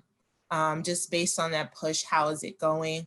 The responses varied, and I think based on the responses, we have to do another push on attendance and really making sure that our house, our pep rallies, and our individual house meetings are steering our students in that and families in that direction, so that we are getting the improvement that we see through the house system. Thank you. And it might be worth adding the assignment submission into the academic monitoring tool as well, so we can track it monthly. Okay. We can put it in maybe teaching fundamentals in that section. Okay.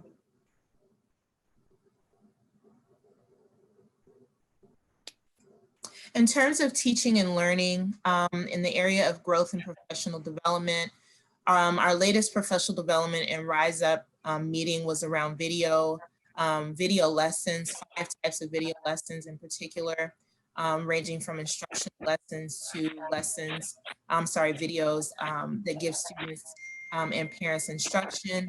We're also focusing on video coaching with our coaches leading the charge, and those teachers who are on growth plans, doing video coaching and giving them feedback, as well as opportunities to review their own lessons.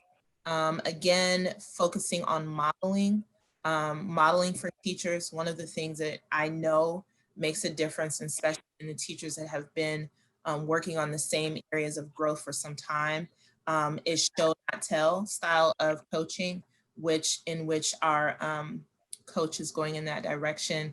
We also have taken a focus on the flipped classroom, and again, doing some pre-recorded videos and peer collaboration, just to kind of change the I do, we do, you do approach of instruction. And we can talk about that a little bit more at the academic level AAC meeting. Our semester 1 observations are 100% complete. One of the observation trends that I noticed is just around our mini lessons and making sure that the time that we're spending on our live virtual lessons are as purposeful as possible, and that the components of a mini lesson are in place to ensure that students are actually gaining from the lesson that is being taught, and trying to steer clear of live instruction in which teachers are providing students instructions versus versus a lesson. Our next steps in terms of teaching and learning is just focusing again on mini lessons. That has been our focus over the last 4 weeks. And we have noticed some improvement just in terms of ensuring that the live instruction is purposeful, linked to an objective, and actually gives students a targeted focus in terms of what they're going to learn from that live lesson. There are no new developments in this area with Tulsa, and this is similar. We're moving in the same vein with the 5 types of videos. We did recently have a collaborative planning on Wednesday where we went through those 5 different video types, but rather than, as Ms. Pella stated, telling, we showed what that looks like. We were engaged in a jigsaw activity where our staff members collaborated around those 5 different videos. We did collect feedback after that session and what those next steps will look like as far as how teachers plan to implement what they learned. And we took a poll together to decide on which of the 5 types we wanted to focus on. And I will be happy to present that data to the board at our next meeting. We are not at 100% complete with our semester 1 observations. We did take the time to do a thorough growth planning in the beginning. So we spent about 2 weeks doing our developing growth plans with our teachers prior to the formal observation process, but we are underway with our formal observations.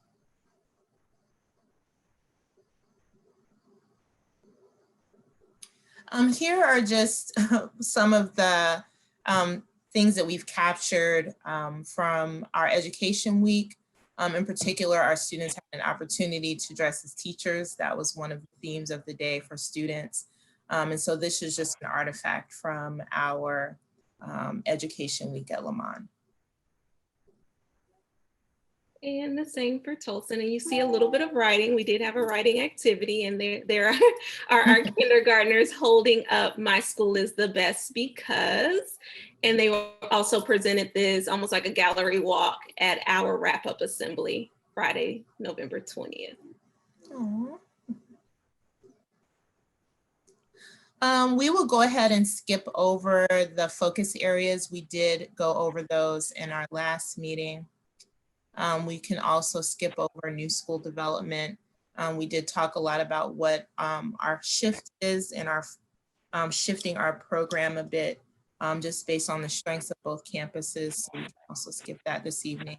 Toby, you can actually, I'm sorry. Oh, sorry. The only thing I wanted to highlight is that our professional school counselor and our intermediate coach or instructional coach, they were able to secure 8 schools for our high school day for our 8th graders. That's next week, December 9th or December 8th and 9th. And they will get to listen and hear from various schools within the district as they begin to decide. So that's exciting news as far as school development. Yeah, that's great. And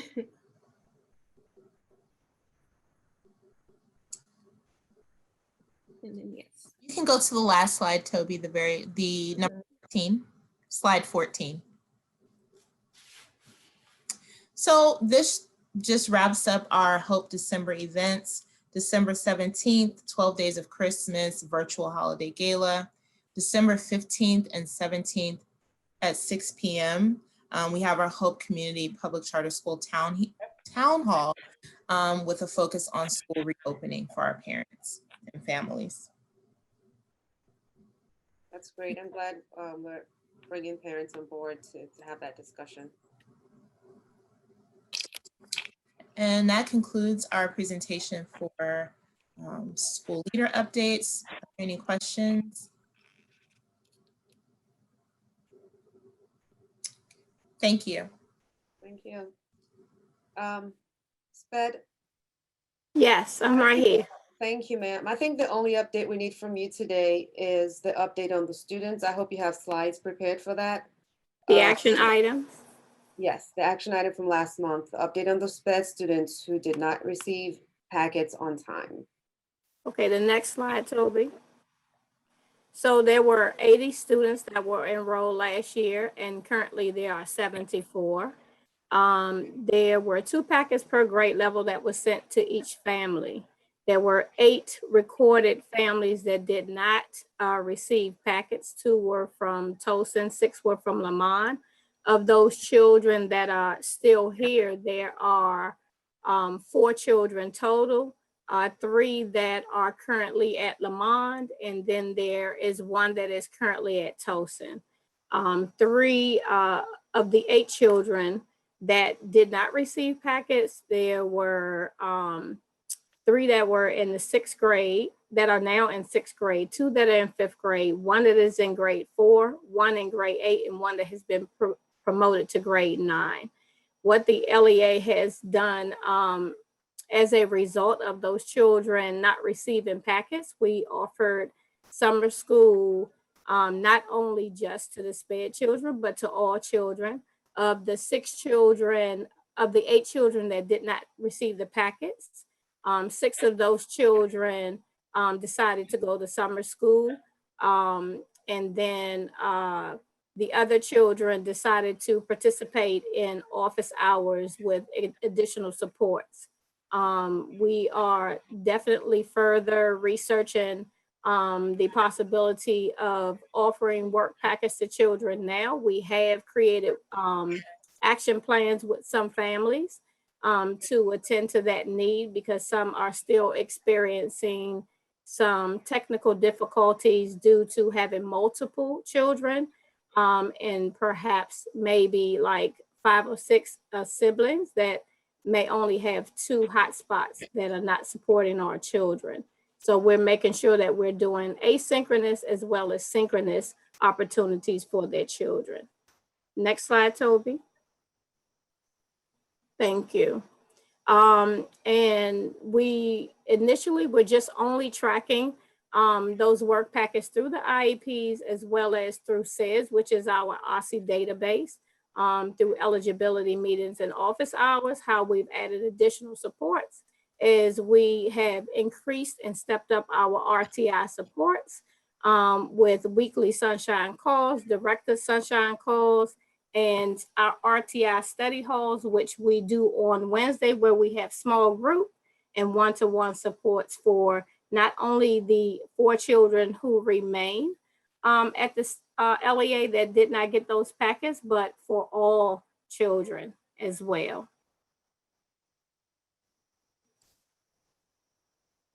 Thank you, Toby.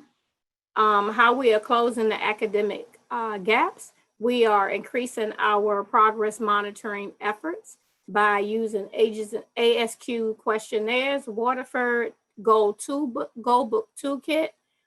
We have created RTI action plans for attendance for truant families, where we have Zoom calls with families and create plans in which we support them through the barriers that they currently have. And that's through an assisted team of our support staff, which is our social worker, our guidance counselor, and some additional support persons with outside agency support as well. Our SPED interim progress reports, we do that, but we've also added an extra layer of support where we also do interim reports as well for the parents. We have engaged in teacher-parent conference town halls, where we do our parent-teacher conferences there, allow 15 to 20-minute time slots for parents to reach out to their children's teachers, the related service providers, and other team members as well. Our STAR data will be presented, will be presented coming up. The first, you can go ahead.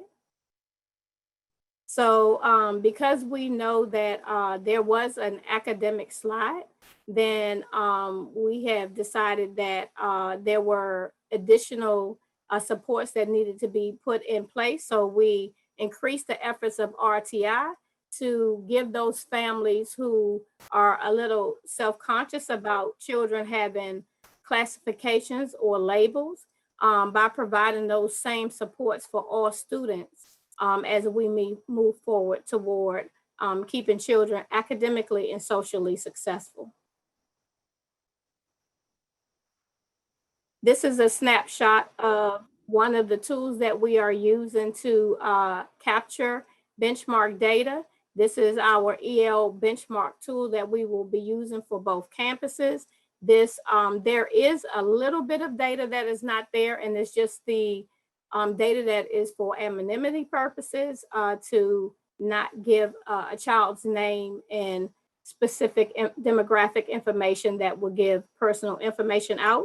However, everything else is there. We've captured the 4 domains that are guided for the WIDA access, and we didn't show you spring 2020 because it has not arrived yet, but this is the current spring, the end of the summer data for 2019, which when we come back in the spring, you'll be able to access and compare that data, as well as our STAR math data for Q1 and Q2. And that's for grades 1 through, that's for grades 1 and 2. And this is for grades 4 through 8. It's the same exact representation of data, and it just captures grades 4 through 8.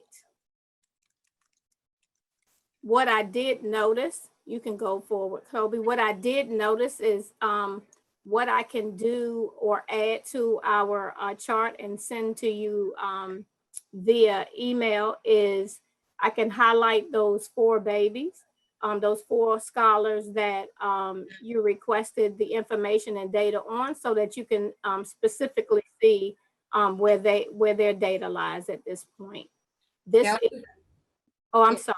No, that's fine. I was just getting ready to request for that, but I think Okay. if their names are not included, then I mean, I think it's something we could present at the meeting as well, because this is a high level of accountability that we have on this matter. Yes. It is a federal law Yes. science issue, and clearly 4 of those students left, so that's 50%. No, so just for clarification, they didn't leave, they were promoted. So they went to 6th grade, and 1 went to 9th grade, which we don't serve 9th grade. And then the other 3 went to 6th grade. Only 3 actually relocated, and they just moved out of state.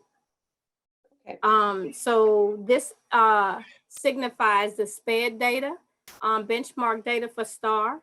The grade out area is our ECE cohort of children. They take a different data set of assessment, which is the ASQ in Waterford. So that data is absent. But the SPED data, this is grades 2 through 5, quarter 1 and 2. And then the next slide is 6 through 8. The children who are highlighted were either not present online during testing, so the team has to go back and test those children. May I make a request just in the interest of time? Yes. I know we've extensively and repeatedly asked to have a data person just work on data, you know, a data person on the team, a data manager.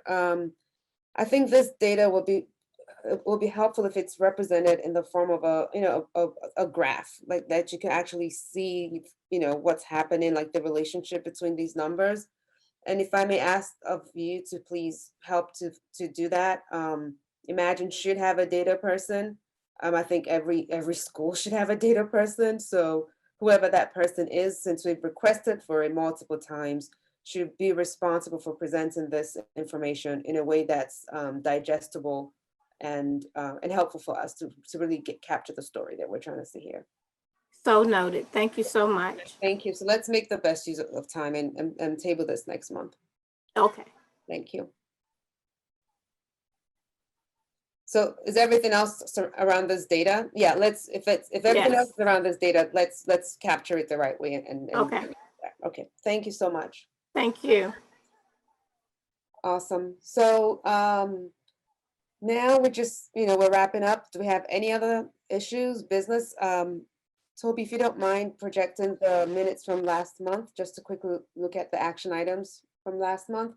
And is anyone here today to make any public comment regarding the renewal of our contract with Imagine that's upcoming? So based on the operating agreement, we have up until February to inform Imagine schools whether or not we will be renewing the contract for another year. Imagine has been on part of the requirements of the operating agreement is to ensure that there's a continuous review of Imagine's performance. And, with all that's been said, all that's been done, all that we know, I believe that all board members have a fiduciary responsibility to make the right decision on a vote. If there's anyone here present today to share any public comments, the floor is open for that. So I'll just open the floor for any public comments on that. All right. So in the month of January, we intend to vote on the renewal of the agreement, the operating agreement, and everyone will be, informed. It's been a process that I believe we've carried everyone along. We had the parent meet and greet, we had the staff meet and greet, we opened the floor for public comments, and we have also been looking at the data and of course, getting feedback from different stakeholders within the community who are still present in the community and were previous members of the community. So we rest assured that any decision that's made, everyone who is a board member will make the decision that's in the best interest of the students. And when I say students, it also means staff, because if the staff members or other members of the community are not in the right position, then we cannot service the students as well. So, so that's just to mention that. Let's just take a quick look at the action items. Toby, do you mind reading through the action items, please? Yes, under the annual audit, or where would you like me to start? The beginning. Okay, recommended the school continues to reinforce its processes and procedures. The owner was SB and Company, Tiana Wynn and Monique Booker, and that's ongoing. Recommended the school to adhere to its written policies, clear logical ledger in the general ledger, recommended periodic reviews of payroll. Okay. Academic data. How are scholars' academics over time? How are we retaining scholars? Exit interviews for scholars who are leaving. Data need to be presented each year around the month of November and December to assess and monitor. The owner for that is David Miller, Regional Academic Director, and that's to be discussed during the December meeting. You mean Travis Miller? Travis, I'm sorry. Please forgive me. I'm sorry. I said we're related. No problem. Facilities, additional paving to correct leveling and or underlining court surface. HEPA/HOCL installation of hand sanitizer, medical grade barrier. That is from David Miller, Regional Facilities Director. Board Finance Committee and Imagine, David Miller. That's to be, the due date for that is November 16th, December 1st, mid-January, first week of January. Academic monitoring tool. Continue to monitor attendance and attendance plan. That is through Travis Miller, the LEA Academic Director, School Directors, Kimite and Ashley Stone. Monitor parent engagement activities and increase communication outlet. Monitor instruction through collaboration meeting and rise up teamwork. Reflect on trends at individual schools and across the LEA. That is ongoing. School leader updates. Character school climate. School asynchronous Wednesdays, that's new. Parent choice school development expansion towards 7 and 8. Athletic focus, that is new. That is under the school leaders of Kimite Phalen and Ashley Stone. That is ongoing. SPED, RTI collaboration. Check 1 on first RTI rotation. That is November 30th, 2020. RTI collaboration determined tier 2 students. That's December 18th through January 1st, 2021. Send parents notifications for tier 2 scholars, December 21st. Collaborations RTI, SIT, that take place on January 4th. Number of scholars progress, data for scholars who did not receive packets from spring December meeting. That is handled by Angela Allen, SPED Director, discussed during the December meeting. Thank you, ma'am. So for future purposes, we will just appreciate if everyone who actually owns a particular action item refers back to that action item in your presentations, so we won't have to spend time to read through it. I don't think we have enough time to start saying if some things have been addressed or not addressed, but let's just all be mindful that whatever is on the action item, let's acknowledge if it's been addressed. Let's acknowledge if it has not been addressed, so that it's tabled as an action item for the next month. But we have to, identify our action items and actually get them done. I mean, things happen, it might not be done by the next month, but it should not be left by the wayside. So that's the rationale for this. The minutes are, they are available online, and you can request for it from Toby once it's been, written and completed. So please, I'd just like to ask everyone to please look at the previous minutes, look at the action items, and incorporate that into your presentation so that we're actually making progress, if that makes sense. So at this point, I would like to just thank everyone for your patience. We are going to wrap up. Before we do, I would just like to request for 2 motions. One motion is to go into a closed session with the board, and that's a very short closed session to discuss the board retreat. The other motion would be to actually hold this retreat, which would be a retreat for the board members to actually discuss things pertaining to what I'll list in a few minutes. So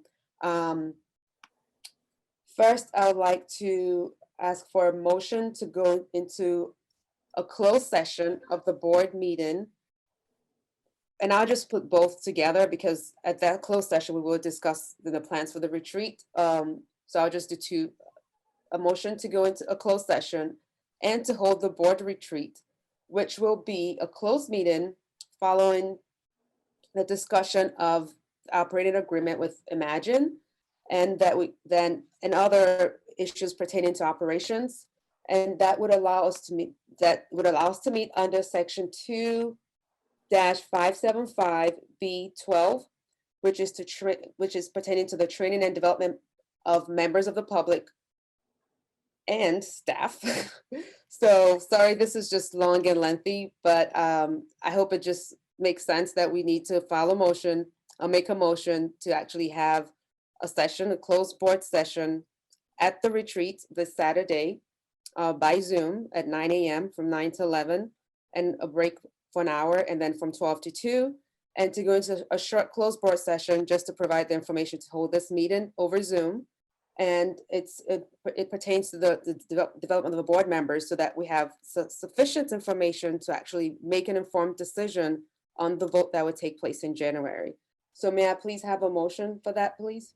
Sure, I make a motion that we go into a closed board session and that we also have a board retreat on Saturday. I forgot the date, to discuss and vote on the operating agreement.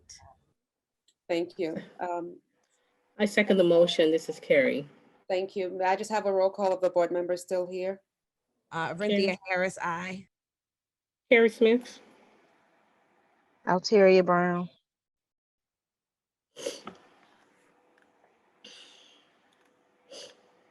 Susan just got off like 2 minutes. Okay, that's fine. And Chris also sent his. So, well, thank you, everyone. We will move into a closed session at this time. And I hope you have a happy holiday season. We will endeavor to join some of the festivities on the 15th, the 17th, and the 18th, I think you've mentioned. And I just want to thank everyone for your cooperation. It's not an easy time of the year for all of us with the pandemic, the holiday season, Thanksgiving, the cold weather, and even, just some of the challenges we've had with the election year. So I know everyone has a lot going on. And I just want to say thank you for your cooperation. Thank you for hanging in there. Thank you for these long meetings that take longer than we anticipate. But I hope that it's been fruitful for everyone. I hope that, you come to work every day just still happy to see your students and to see the smile on their faces. And that's all I have to say for tonight. Just thank you. That's all I have to say. Have a great evening.